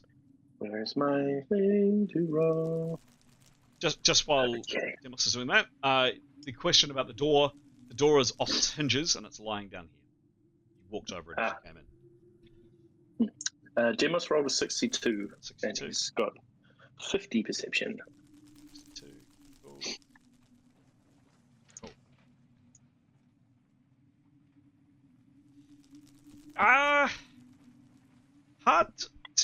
Hard to see really at the one outside. But glancing round at this one here, so a beam, pretty much as you came in, just after you came in, kind of nick of time, one of these terrible beams bounced in and hit. It's not going to allow me to do it, but I don't think hit that fern there, and it's sometimes they just wilt, like badly wilt, and sometimes they just collapse. And this one has just collapsed and has gone brown and shriveled. And hovering over it is this very small, very bright, painfully bright to look at,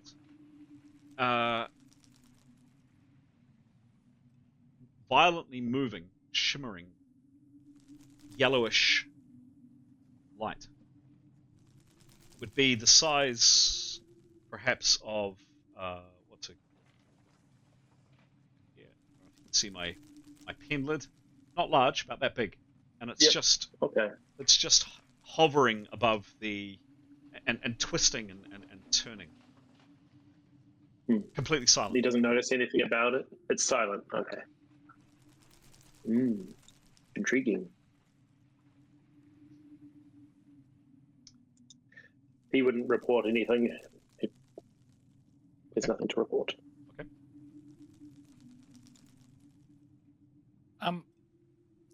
We're looking for further actions. Please, yeah. Yep. So if we're all in a huddle, so I suppose we're all within earshot of each other. Nathaniel will suggest. Yep. Let's keep quiet. Shh. She thinks she saw light from the back, so she'll point and say, "Let's work on the assumption that's where the TPP are, because we can't. We're sort of under time here. We don't want to. Yeah. Let's check for Nathaniel. We knew she was in here somewhere. We haven't seen her again yet.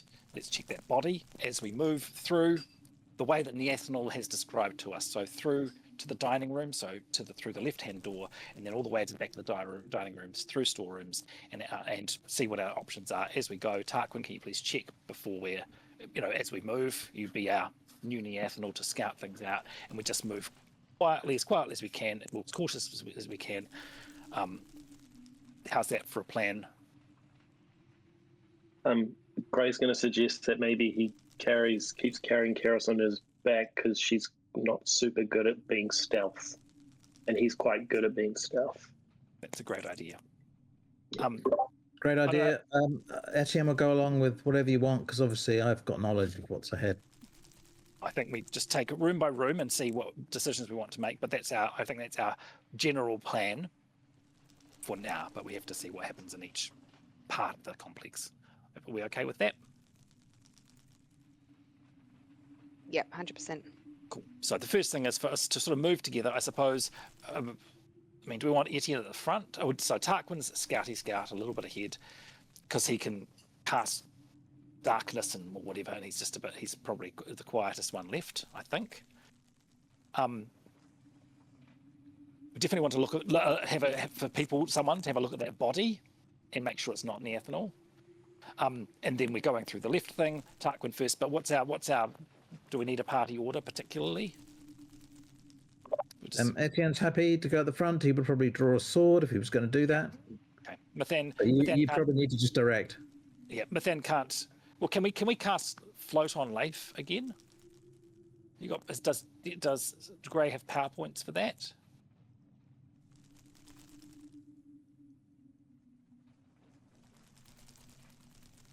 Keros cast if needed. She doesn't have float spell though, does she? Oh, sorry. Yes, he does. He can float. Sorry. Okay, so it'd be convenient to have Leif floating again if that's possible, and it can attach to Mathan. Just stick the rope. His if we can quickly do this, and then we are trying to move quickly.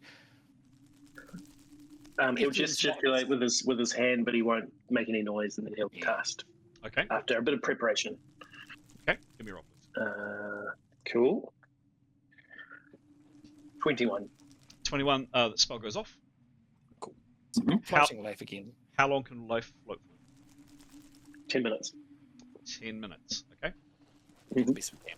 So, there's our time limit for getting to somewhere where we want to sort of feel more comfortable stopping.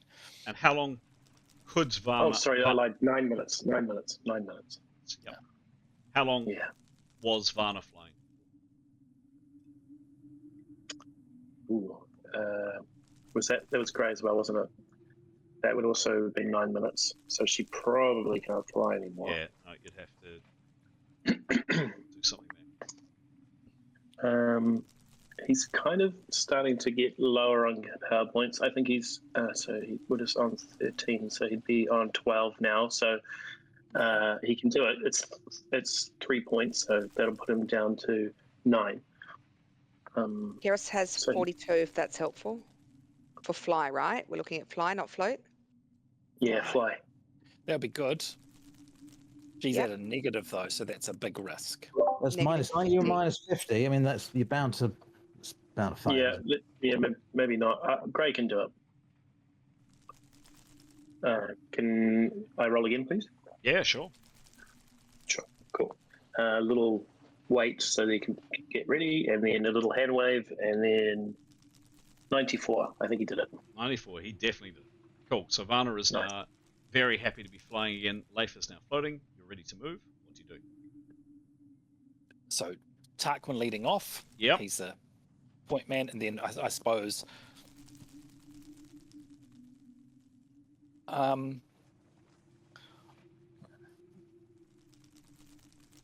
sorry, Mathan wants to be with her bow or her sword. No, Mathan with her sword. I think. Yep. Any particular order? I mean, sorry, question. Etienne's not exactly silent. Can we just walk quietly? How do we want our movement to be? Yeah, definitely. Yeah, quietly. Would it help if? I mean, what kind of noises? I mean, all shit's going off here, isn't it? I mean, is there? Presume it's quite noisy, isn't it? There's that fluttering. There's the fluttering that you've heard. There's the crunching of the insects under the ground. Oh, right. But Tarek Nev largely returns to what you can hear. There is the noise of whatever these creatures are flying up in the air that sounds like this, although they are a little bit distant from where you are. Like that, but they're some distance away. Kind of maybe how low can I get it? Like that, perhaps. There is some noise. It's certainly not silent, but there was not a cacophony of noise. This thing, this terrible, whatever it is out here, is silent. It just pulses with energy. Yeah, there's no sound other than those two noises that you heard from it. If we get if Tarquin creates quite a stealthy, quiet path, if he really focuses on standing on places that are not going to make noise, and we follow him exactly slowly, I guess that would be the best way forward. You can certainly try. Yeah. Accepting as we go. Yeah. I don't think we want to be making stealthy moving rolls, because that's when we can fail and make it even more noise. Yeah, true. Okay.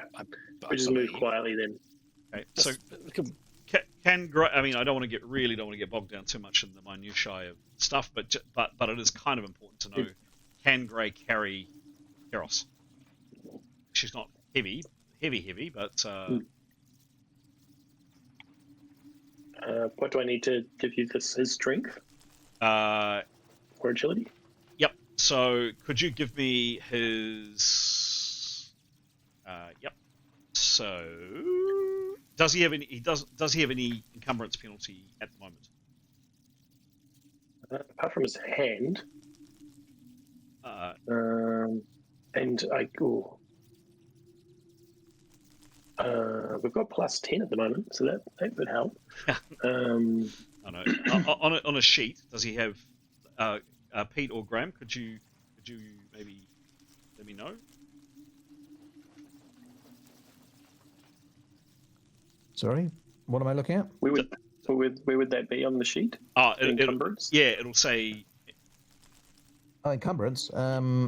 It's in the. I mean, none of us are encumbered. Okay, thank you. But yeah, none of us are presently encumbered. No. Okay. No, confirmed. Okay. You've checked on the sheet. Thanks, Pete. Okay. Yep. What is Gray's body weight, please? His body weight is 145 lbs. I don't know what lbs are. Yep. Cool. 10 is 14. It's divided by 10, isn't it? Yes, it is. Yeah, 10. Cool. So 14. Keros, how much do you weigh, please? 131. 131. Cool. So. Slender. Yes. That's helpful. Very small and petite, easy to carry. Just a little pixie. Cool. So, Gray, you have. I'd ask you to make. I'm not going to belabor this, and I'm not wanting to do it too much because it's going to get tedious doing this, but a strength roll to carry Keros, and if you do manage to carry her, any actions that you do while with her have a -60 to it. You're carrying the full weight of a person. I'm not going to worry with her gear, but let's just go with that. So give me a strength roll, please. This is not an all or nothing. This is just a general sense of. 85. 85. Good. What's his strength bonus, please? +16. Cool. So you pick Keros up, no problem at all. Bang. Keros, you hang around Gray's neck, and you set off.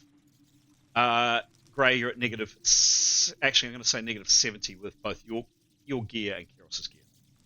Cool. And Tarquin's in the lead, where Tarquin goes here initially. Is that right? Yep. If he can be the one to have a check of that body to make sure it's not in the ethanol. Yep, sure.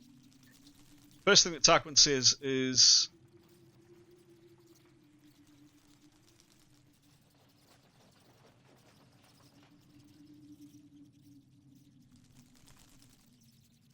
Oops. He looks down here and he says, corridor, and there's an archway there. He comes up to here. Kind of nice if it's not the GM having to do all the work as well. I just want to check something, guys. So, I know he's the sneakiest, but about that. Just 1 second, please.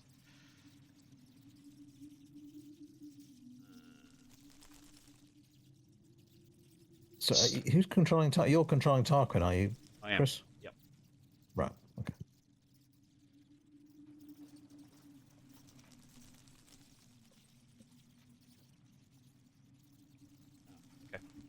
Okay, cool. Yeah, do we have an alternative other than rather than the GM having to narrate back to you what the other characters. Well, Giles said that he wanted you to. Yeah, I guess. Yeah, I guess he did. Yeah, I guess he did, and he is the sneaky. So, yep. No, fine. It's cool. Yeah, it's sorry. Just the irritation. But if there's anything we can help with, and I guess really we don't understand why, but if there's anything that we can help with, please let us know. But cool. Yeah, if we want to make the rolls or make the rolls. Yeah. Great, thank you. So, Tarquin explains firstly that he's come up here. He is moving pretty quietly. He's come up here and he's seen a corridor that goes down there, and then there's an archway here. There is another archway here, and from what he can see moving past, thinks that's a dead end, just with mouldering boxes and crates and stuff in it. He gets to here and has a look.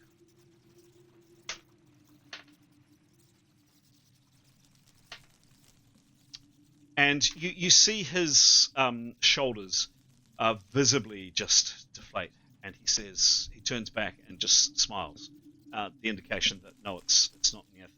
And as you, he says it's not Nathaniel, and there is clearly a light there. Yeah, rather than me driving the NPC, you tell me where you're going, please. So, he'll go down to the left, please. Okay. Yep. Okay. And you all follow? Yes, we'd follow sort of in a doorway by doorway, I guess. Okay, cool. Yeah, if that makes sense. So we get to the doorway and peek around to see what he's doing. He can peek around the next doorway, and then... Yeah. Got it. Okay.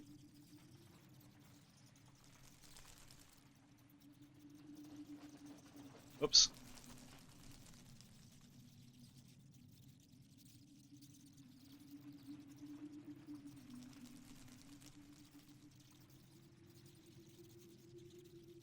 As you get up to here, there's a reasonable amount of light, and you peer past, and very clearly there's a body on the ground. Looks like this. Not like that. Looks like... Phew. Yeah. Looks like this. She has been torn to shreds. There's cuts across her body. Half of her lower jaw is missing. Her bow is snapped beside her, and even from the distance that you all see, some 40 foot away, she's covered in blood. Any reaction from Gladys, whatever her name is? Tara? She certainly sees the body. Okay. Yep. Okay. But she doesn't seem to register much. By the way, one thing, did you give Vanna back her weapon? Did you... I'm pretty sure you disarmed her when you first met her. Did you give her... I don't think we did, no. Okay. So... Okay, cool. It's okay. No. You would have been totally in control of that, and she wouldn't have disputed it either way, so... Okay. So you've come up to this doorway. Down here, I'll show you what you can see.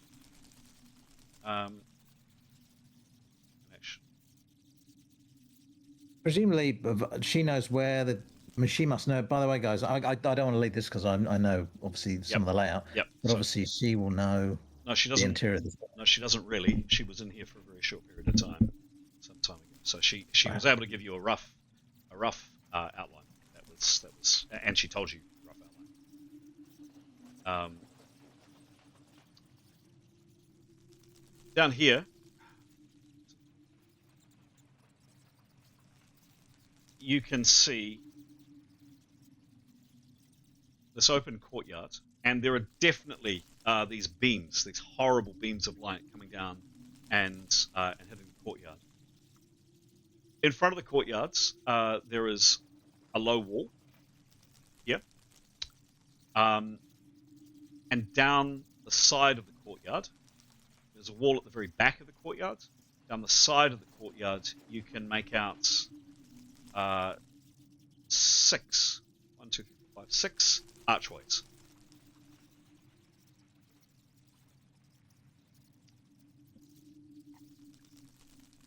Okay. Action. Oh, thank you. So, I guess we're waiting for Tarquin to creep up to the next doorway, through in the next bit. At that, if Nathan can, and she's got time to while that happens, she'd want to do the perception roll. Yep. Down that courtyard, if that's all right. Yeah. Based on seeing the light. Yeah, sure.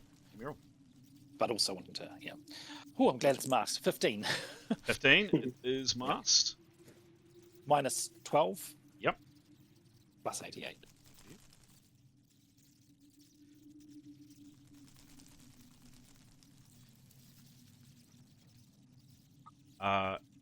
Two things, Nathan. A little bit of information coming into your chats. Should have perhaps done this earlier. And that's the first thing that happens, and the rest of you can have a muse on this. Pretty much just as Tarquin gets to the door, this archway, and peers very cautiously around, almost exactly as that happens, you hear the following.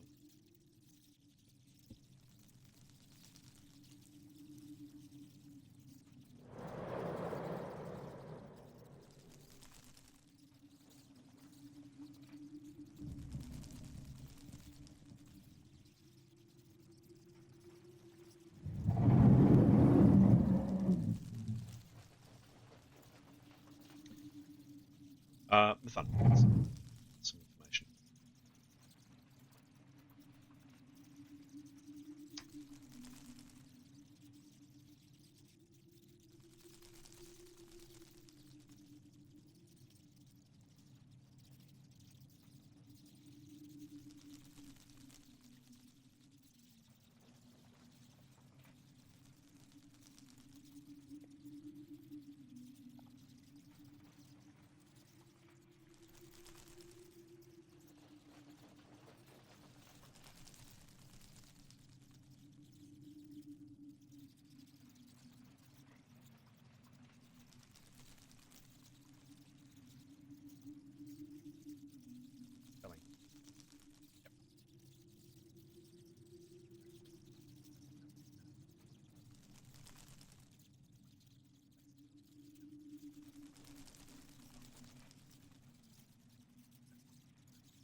Message in Nathan's chat. There. Oh, okay. Sorry. I was just reading. Sorry, go again. So, sorry. Two things. Okay. So, Nathan would want to see if she can catch Tarquin's attention. Okay. Yep. Like not yell or anything, but if he's just looking back. And no, he is definitely checking one way and the other, and one way and the other. Yep, for sure. And so she would just mime to him. She would go like a scared face sort of thing. She's not good at miming. Hold her hand up and go to her ear, and then she'd sort of point to her foot. Yep. And then point the direction she heard. Okay. And then sort of shrug over to you. Like, just be careful. Okay. That's what she's sort of saying. Okay. Gee, I'm just going to make a little amendment to see if we can stop doing the map. So can I just... Yeah, go for it, Pete. Just check. So So she saw the flicker of light again down the courtyard. Yes. Yep. So, and she would whisper this to people around her, but then she thought she heard something else in a different direction. No, same direction. Oh, my mistake. Okay, sorry. I thought you indicated.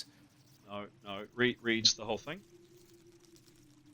Or reads what I put in your chat. Maybe I put you wrong. Oh, I got you. Sorry. Yeah, no. There's Nope. 2 sentences. Yeah, Correct. good. So what she indicated to Tarquin sort of didn't make so much sense. We all heard where the growl came from, right? Ish. Yes. Okay, so she will instead of talking about the footsteppy thing. Yep. Sorry, I got it wrong. She will go a growly sort of face and point in the direction she'll point in the direction that she saw that, which is more relevant to Tarquin, correct? Yes. Yep. So, and she'll whisper to the rest of the group, I think I saw the flicker of light and a footstep out there. Pointing to down the courtyard, and growl, pointing to Tarquin's direction. Right. Excellent. Thank you. JM, sorry to interrupt. I wish there was a raised hand, like in the Teams meetings where you could put your hand up, and because I hate interrupting. I know I mentioned to you earlier, but I am going to have to drop off, and I know it's not ideal, and please don't be upset. I've got a 7 a.m. tomorrow, and I have to check out because I'm driving home, and I really need my bed, and I'm really sorry. Sure thing. Yep, all good. I know it's not ideal for the team as well because we don't have Giles here, but I'm really sorry. Sure thing. Oh, all good. All good. I'm happy to be Kairos if that's helpful. Thank you. 42 power points, Pete. Minus 50. Full hit points of 41 out of 41. Slow, ugly, one arm moves. She's got a stutter and she's in love. And she's got a cat. Okay. Thank you so much. Sleep well. See you. I'll talk to you tomorrow. Bye. Sorry to upset Bye, anyone. bye. Okay. Okay. See you. Bye. Jim's just going to take 2-6.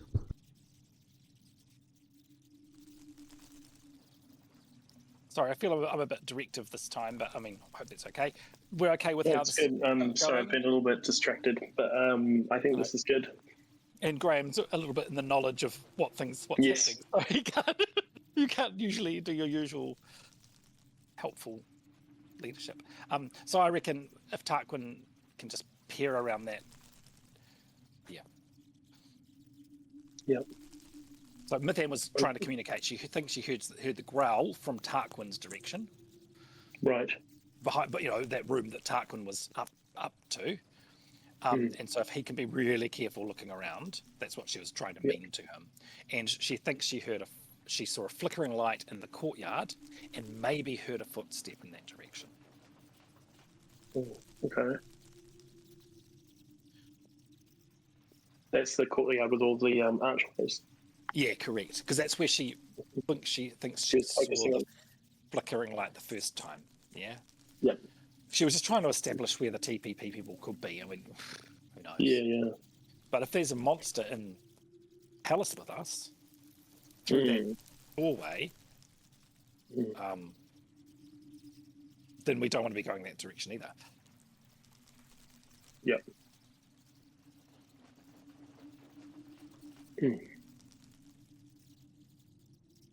It's so awkward because just constantly thinking, what about Nathaniel? Where is she gone? I know. Oh, I don't want her to be dead.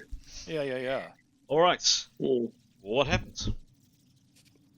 So I think it's over to Tarquin. Mithan was trying to tell him that to be cautious looking around that corner, and to the rest of the party she explained she thinks she heard the growl from there, and she thinks she heard a footstep from in the courtyard, and that's it. Okay, Tarquin comes up, he peers around the corner, and motions you forward. Up to characters. Move up. Oh, sorry, we're seeing a different screen. You are too. We're seeing Yeah. Mithan's chat. Yep.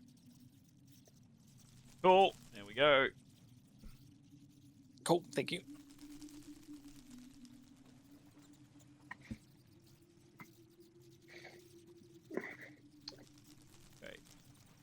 I'm I'm not going to bother moving Leif. Yes, great. And your characters move up, and this is what you see.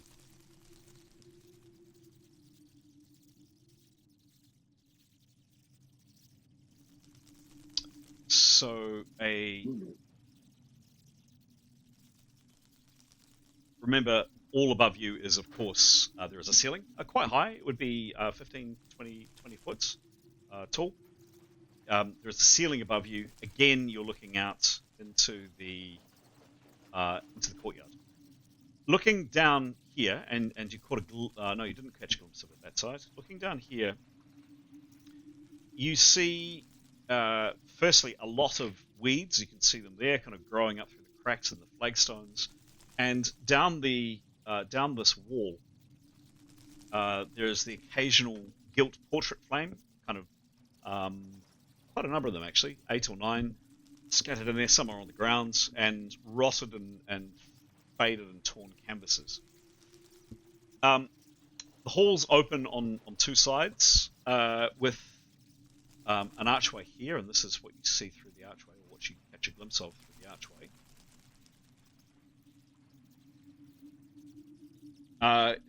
Down here, there is the same that you saw on the other side, 6 archways which go out into the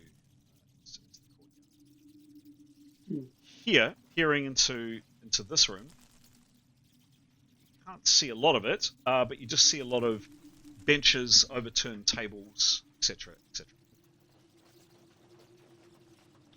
What do you do? I think our next move is, I think Tarquin's to move on and check the next room, basically. Okay. Nathaniel would like to do another perception roll. Next room being? Sorry, the one to the left. Okay.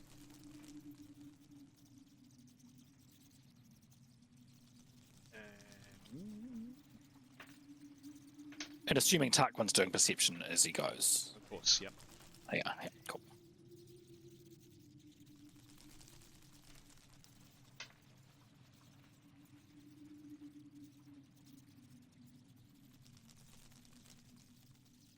Okay, and Mython, what's your perception? Oh, not in that channel.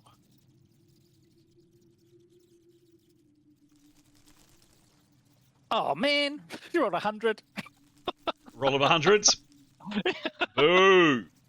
Damn it. Minus 12 plus 88. Thank you. Plus 10. Plus 10. Plus 10, yeah. Yeah, thank you. You'd still get that. Had been forgetting that. Thanks, Graham. No doubt, this time now, Nathan, you're peering around here, and you just catch a flicker. It comes down here of light at the end. There's light, if you imagine, that is a corner at the very end, you can see here, and like a small amount of light comes down this way. Some kind of lantern or something is lit down there. It's not moving. It was just for a second, and then it ducks back. So it looks like it's not. There's no light coming down here. It just flickered for a second.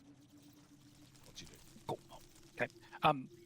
And no sound of growling or movement of a big monster. Oh, you can hear.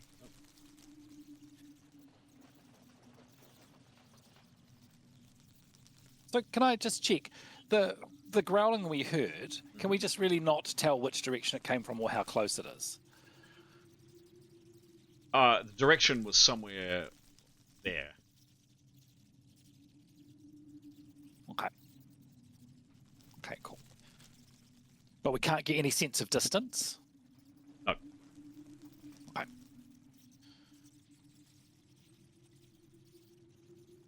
I think that we just continue. I think that if Tarquin's okay to check the next room. He's like looking into the dining room, basically. Yep. Okay, so you cautiously all move through here. And this is what you see.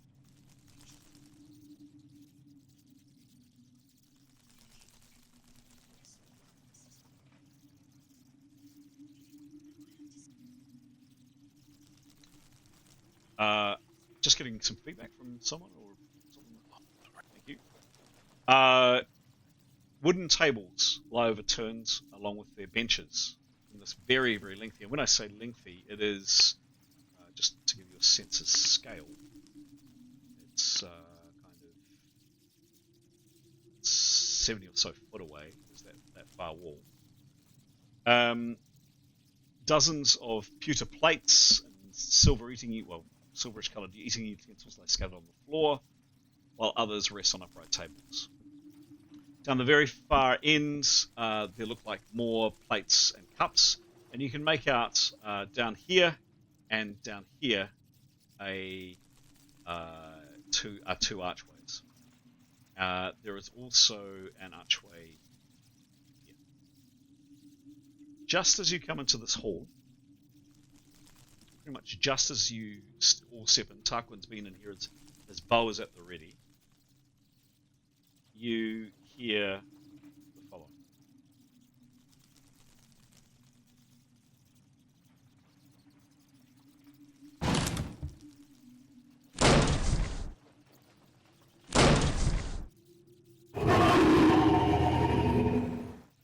And again.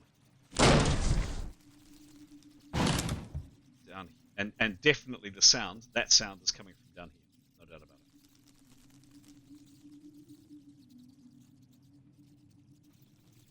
What do you do? That's the direction we're heading for, because that's the way to the back door. Yeah, potentially not the right place to be going. No. And then you hear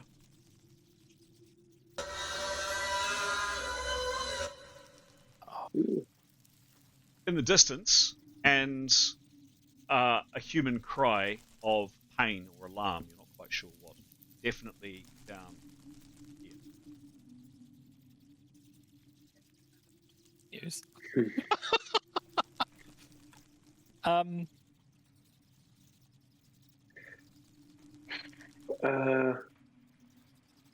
Okay, I'm just trying to think where we are in terms of other places to go.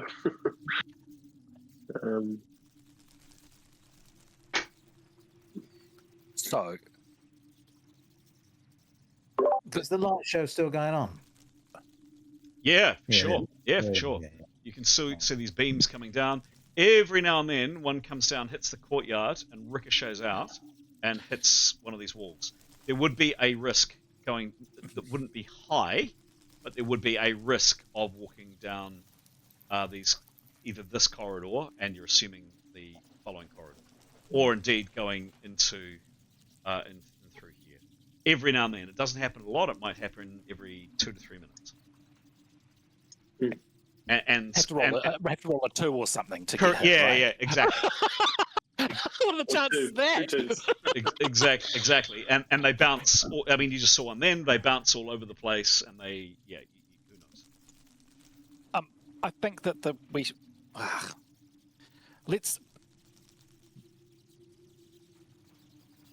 I think we move through. So can we just spin around to where the archway to the bedrooms, what we're calling the bedrooms is? No, this is based on. So I think, yeah, let's check through there, because there's no lights bouncing around there, and there's no monster that we know that's there, and also we know that that's somewhere that I think Nathaniel might well have checked. Cool. And right about now, exactly right about now, there is a scream right next to you, and I'm going to ask all of you to make a Constitution check.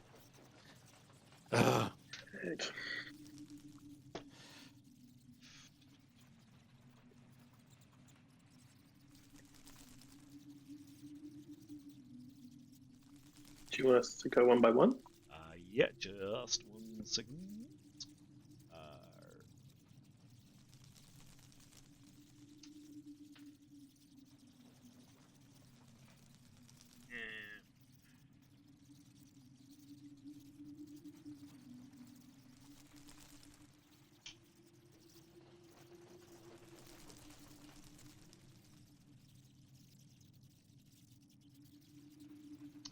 Alrighty, hang on a sec.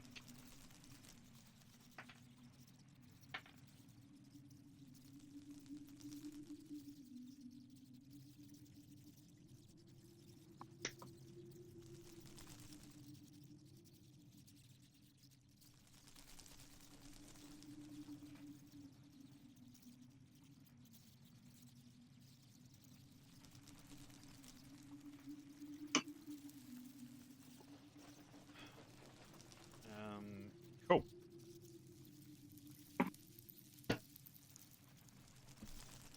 So, let's go down my character list on screen. Let's start with both Grey and Demos. What level is Grey, please? Grey is level 9. 9, cool. Thank you. Cool. Cool, Grey. Now you do get a +10 to this roll, courtesy of Etienne. Probably hasn't. It's still got a little bit more time to run.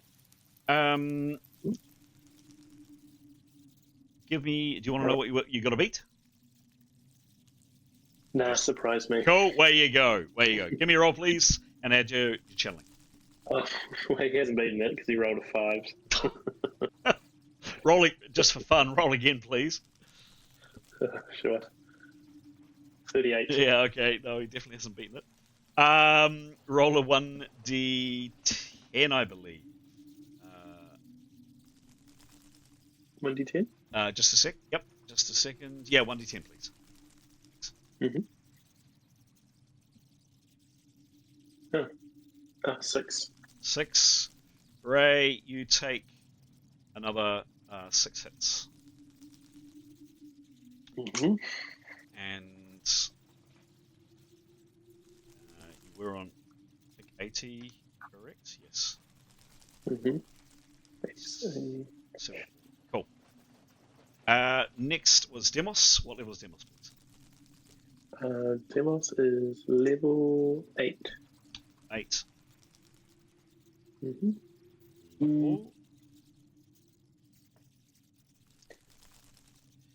Cool. Give me a roll, please. 85. 85. No problem. Demos is just not interested in this. He's had enough of this place. He is sick to death of it. He's done. And he's fine. No problem for Demos. Awesome. And next, please, can we roll for both Leif and Mithun? Leif's level, please. Level 10. Thank you. And can we roll and add your Constitution? Ooh, new Constitution. Constitution or channeling? Channeling, sorry. Yep. So he rolled a 52, and his channeling is +10. He's fine as well. And Mithun is level 10, I believe. Correct. Yep. Yep. She rolled a 69, dudes. She's fine as well. No problem. And then next is... but that was at -12, by the way. Thank you. Passed. Yeah, thank you. Still passed. Cool. And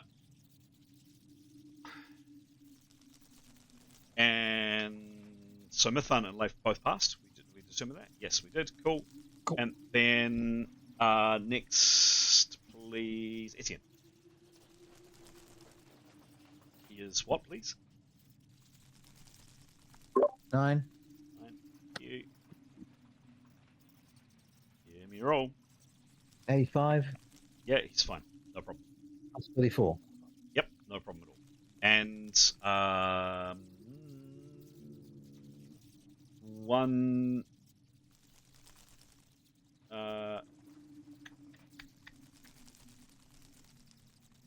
me a dice roll, please, Graham. Another one. Yep. Just for fun. 28. Cool. Just one sec.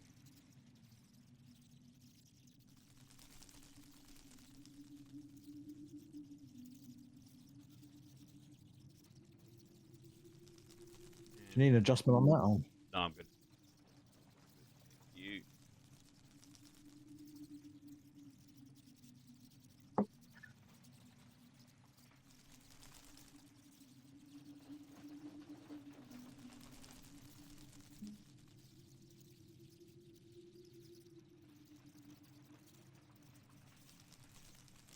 Cool. All right.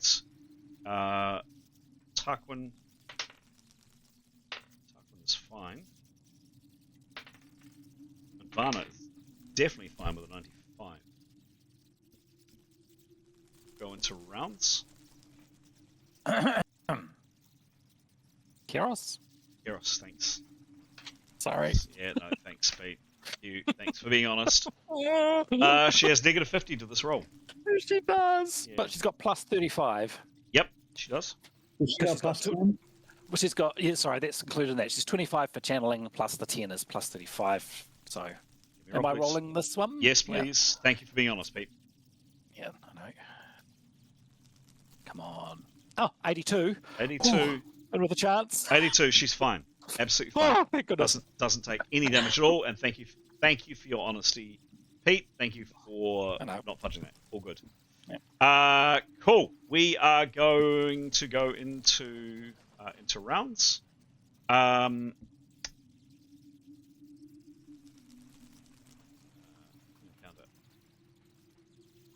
initiative. Oops, it's just in the wrong place.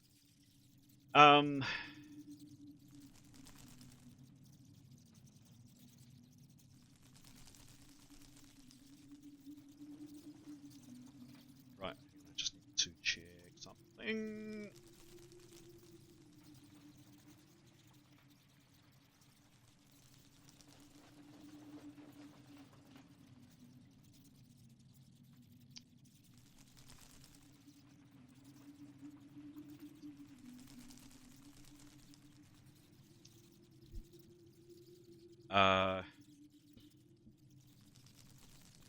Didn't really have a party. Whoops! Didn't really have a party order here, so.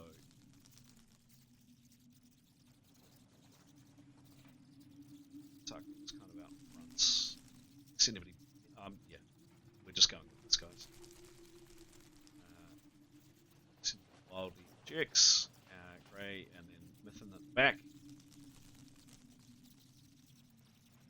Plodding along there. Cool. Come in like that. Yep. We into rounds. Again,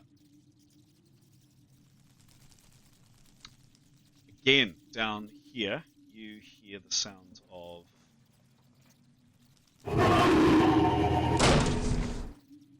it's something large smashing at, sounds like, wood. Okay.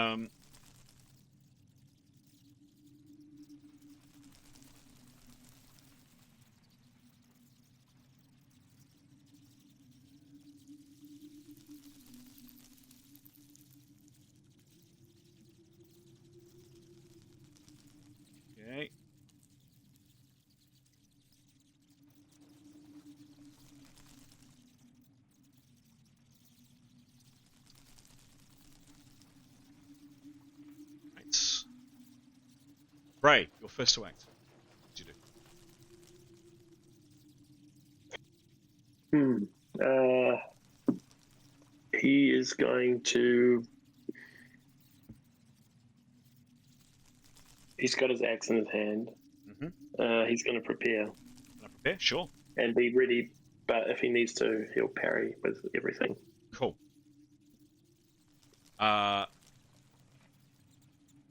Cool. Can he do a so that he's parrying for himself, but he's also parrying for Keros as well, if anything comes to Keros? Is that allowed or not allowed? I mean, yeah. Look, we have. Good question. I know we've allowed people. No, yeah, we've gone with a house rule of using a shield for somebody else, if I recall. Yeah, I think you probably could. I don't think you could be as effective. This is a house rule made up on the fly. I think you could. You could try to protect somebody. I think you could get half your parry to defend someone else, because the idea of a parry is you're moving as well. But if you see the opportunity to basically put your axe to parry a shot or something, yeah, half your parry to someone else. We'll jot it down as a house rule. Cool. Next.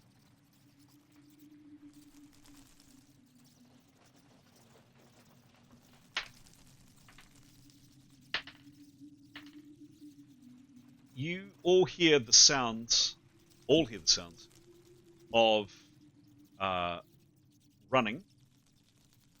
running feet, and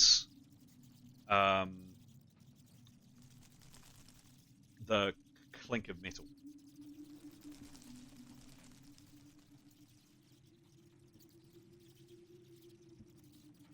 Tarquin, and the sound, and you heard roughly what was cut. You heard it over here. Tarquin moves up here and crouches down behind this table for cover, just on the end there, frantically looking around.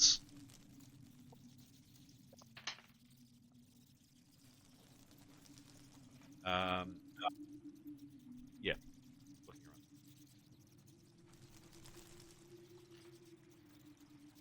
around. The sound of more running feet.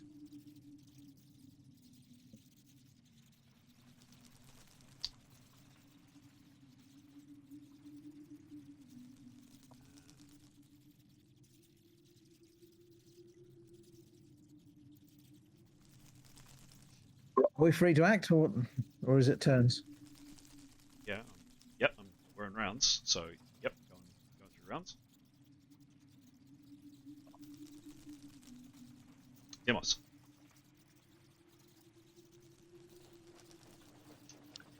Can you can hear from where the steps are coming?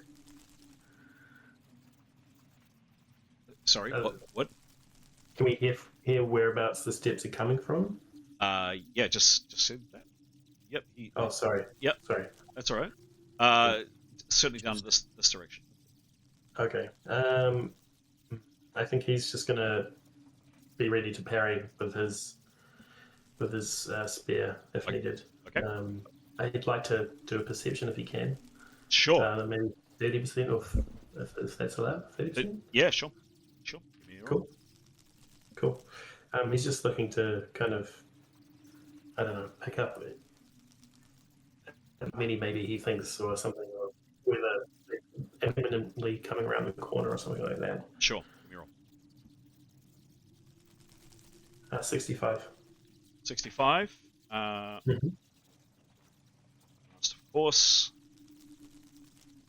Roll again, please. Okay. 90. 90. It's must. Damn. Cool. What's his perception?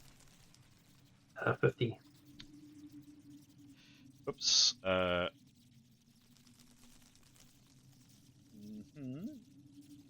sec.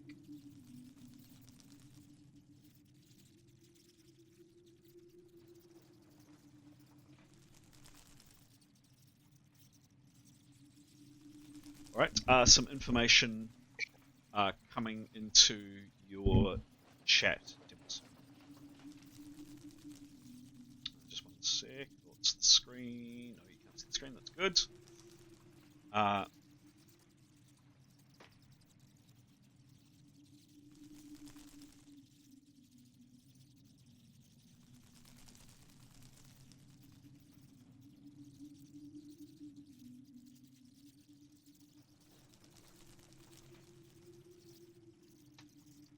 Your channel now,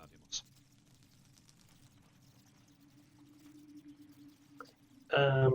Is he able to say anything? Well, remember, you get 3 words free. Anything else probably costs you some action. Okay.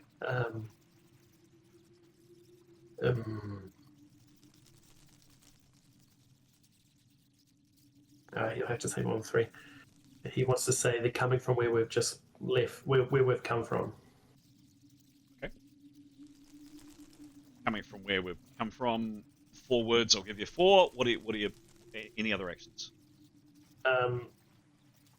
We should move, and I think he's going to encourage people to maybe move towards where those bedrooms were. Right. Okie dokie. Does he move? Yeah. Or... he would start. Yeah, he would move. Cool. Where does he move to? He'd offer to help move Leif. To help move Leif. Okay. All right. Okay. So he stands there offering to help move Leif. Done. Anything else? That's it for now. Okay. Cool. Thank you. Next is Mithun. How far to the... We're calling them the bedrooms because that's what we've surmised they were from Nathaniel's scouting. How far, please, to their archway? Well, you don't know what the bedrooms are because Nathaniel hasn't reported back on any bedrooms. So how do you know what the bedrooms are? So Tara told us that she told us that the bedrooms are in that corner of the temple. Whatever they are, we know from Nathaniel's first scouting mission that they're in this dining hall, in their archway to our left, there was a guarded door, and we thought that's where Irene Chonta is. Perhaps there's bedrooms in there. That's what we discussed after Nathaniel's first scouting mission. Okay. So that's what. So that, but basically she's going, I want to get out of sight from the dining room. So and that's the closest place that she wants to go to. She wants to see if to move to their archway, where the guarded door was, whatever was behind it, and just would like to know the distance and if she can take a line of sight cover behind that archway or what's in that direction. Sure. That's the thinking.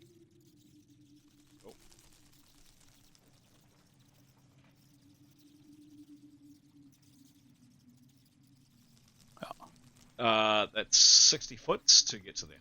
And what you can see from there, you can see a little bit, obviously.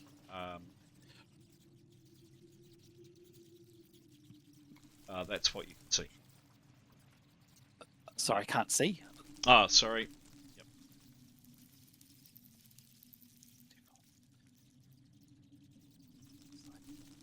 So that's from where Mithun is to... Yep. Oh, brilliant.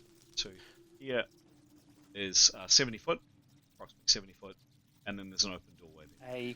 But let me give it. That's 70 foot to there. She's wanting to get out of sight. Take her 70 foot, which is half her round. At a. Yep. So she can do that. So she'd like to do a 30% perception, please. Give me a roll. She is specifically looking for the red eyes of the thingamajig of our screamer. Yeah, sure. Give me a roll. Yep.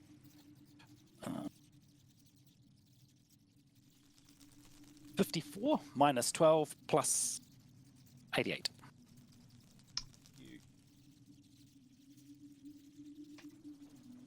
88 minus 12. So a little bit more information coming into her chat.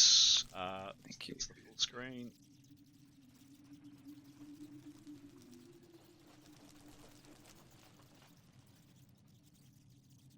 Okay, to Nathan's chats now. So, A. Cool. Yep. and B. Ugh. Okay. Cool.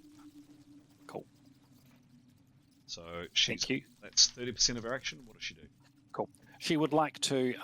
So she can move. So she's going to jog. So she can move. She can move 70. Yes. Yep. Yes. But she's got a bit of. So she would say, red eyes as she ran. So she wants to go to that gap, and she wants to go just round the corner. So she wants to run to, and now she's dragging Leif. He's roped to her. So and as she's running past, she would point and go red eyes, or should there maybe, where she thought she saw something. So she's wanting to and nip in just around that corner, because that's where her action can take her. Oh, But scary. Right. Thank you. Yeah. Great. Okay. Cool. Thank you. Etienne, what do you do? Follow Nathan through that doorway, giving the red eyes as wide a berth as I can, and still making it. He moves 70 feet around. 70 feet around. Okay. Yep. Move in here. So he's out of sight from the doorway. Sure thing. Yeah, I'll move that. Keros. So Keros is on grey. It's true. Yep. Yep. Go, true. horsey, go! She would encourage him to move. Okay. Yes, and he would follow her encouragement, but also stick away from the red eyes. Okay.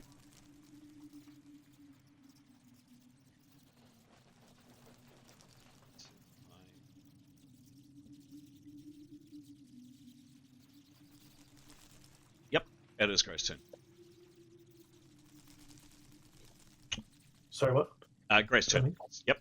Grace's turn. Yep. He follows them, avoiding the red eyes. Okay. Yep. Thanks. And Blue line. yeah, blue light.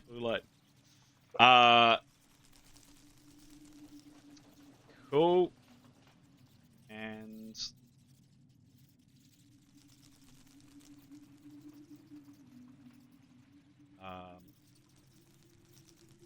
Leif is what's happening?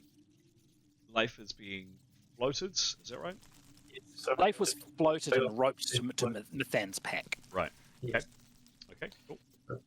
Demos didn't really need to help carry him. Okay. Cool. Yes. True. Getting the way. True. But maybe he can help the other lady. Or is she flying? She's Can we flying. fly her? She's flying. She's flying. He doesn't need to help anyone. That is the end of the round. And I wonder, guys, if we might call it there for tonight. That's cool. Yep, that's fine by me. Yeah. To just a bit call weary. it if that's the right time. Yeah. Yeah, I'm just a bit knackered today. If that's all right. Cool. Yeah, let's leave it there and pick the game up on Sunday. Yeah. Yep. Sounds Cool. good. All right. Super. Yeah. Thanks, guys. Rolling credits.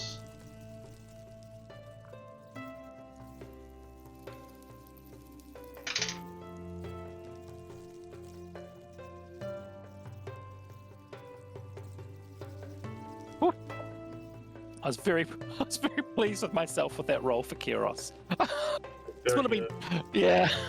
Yes. That was scary because it's the last thing we'd need. Yeah. Yeah. Yes.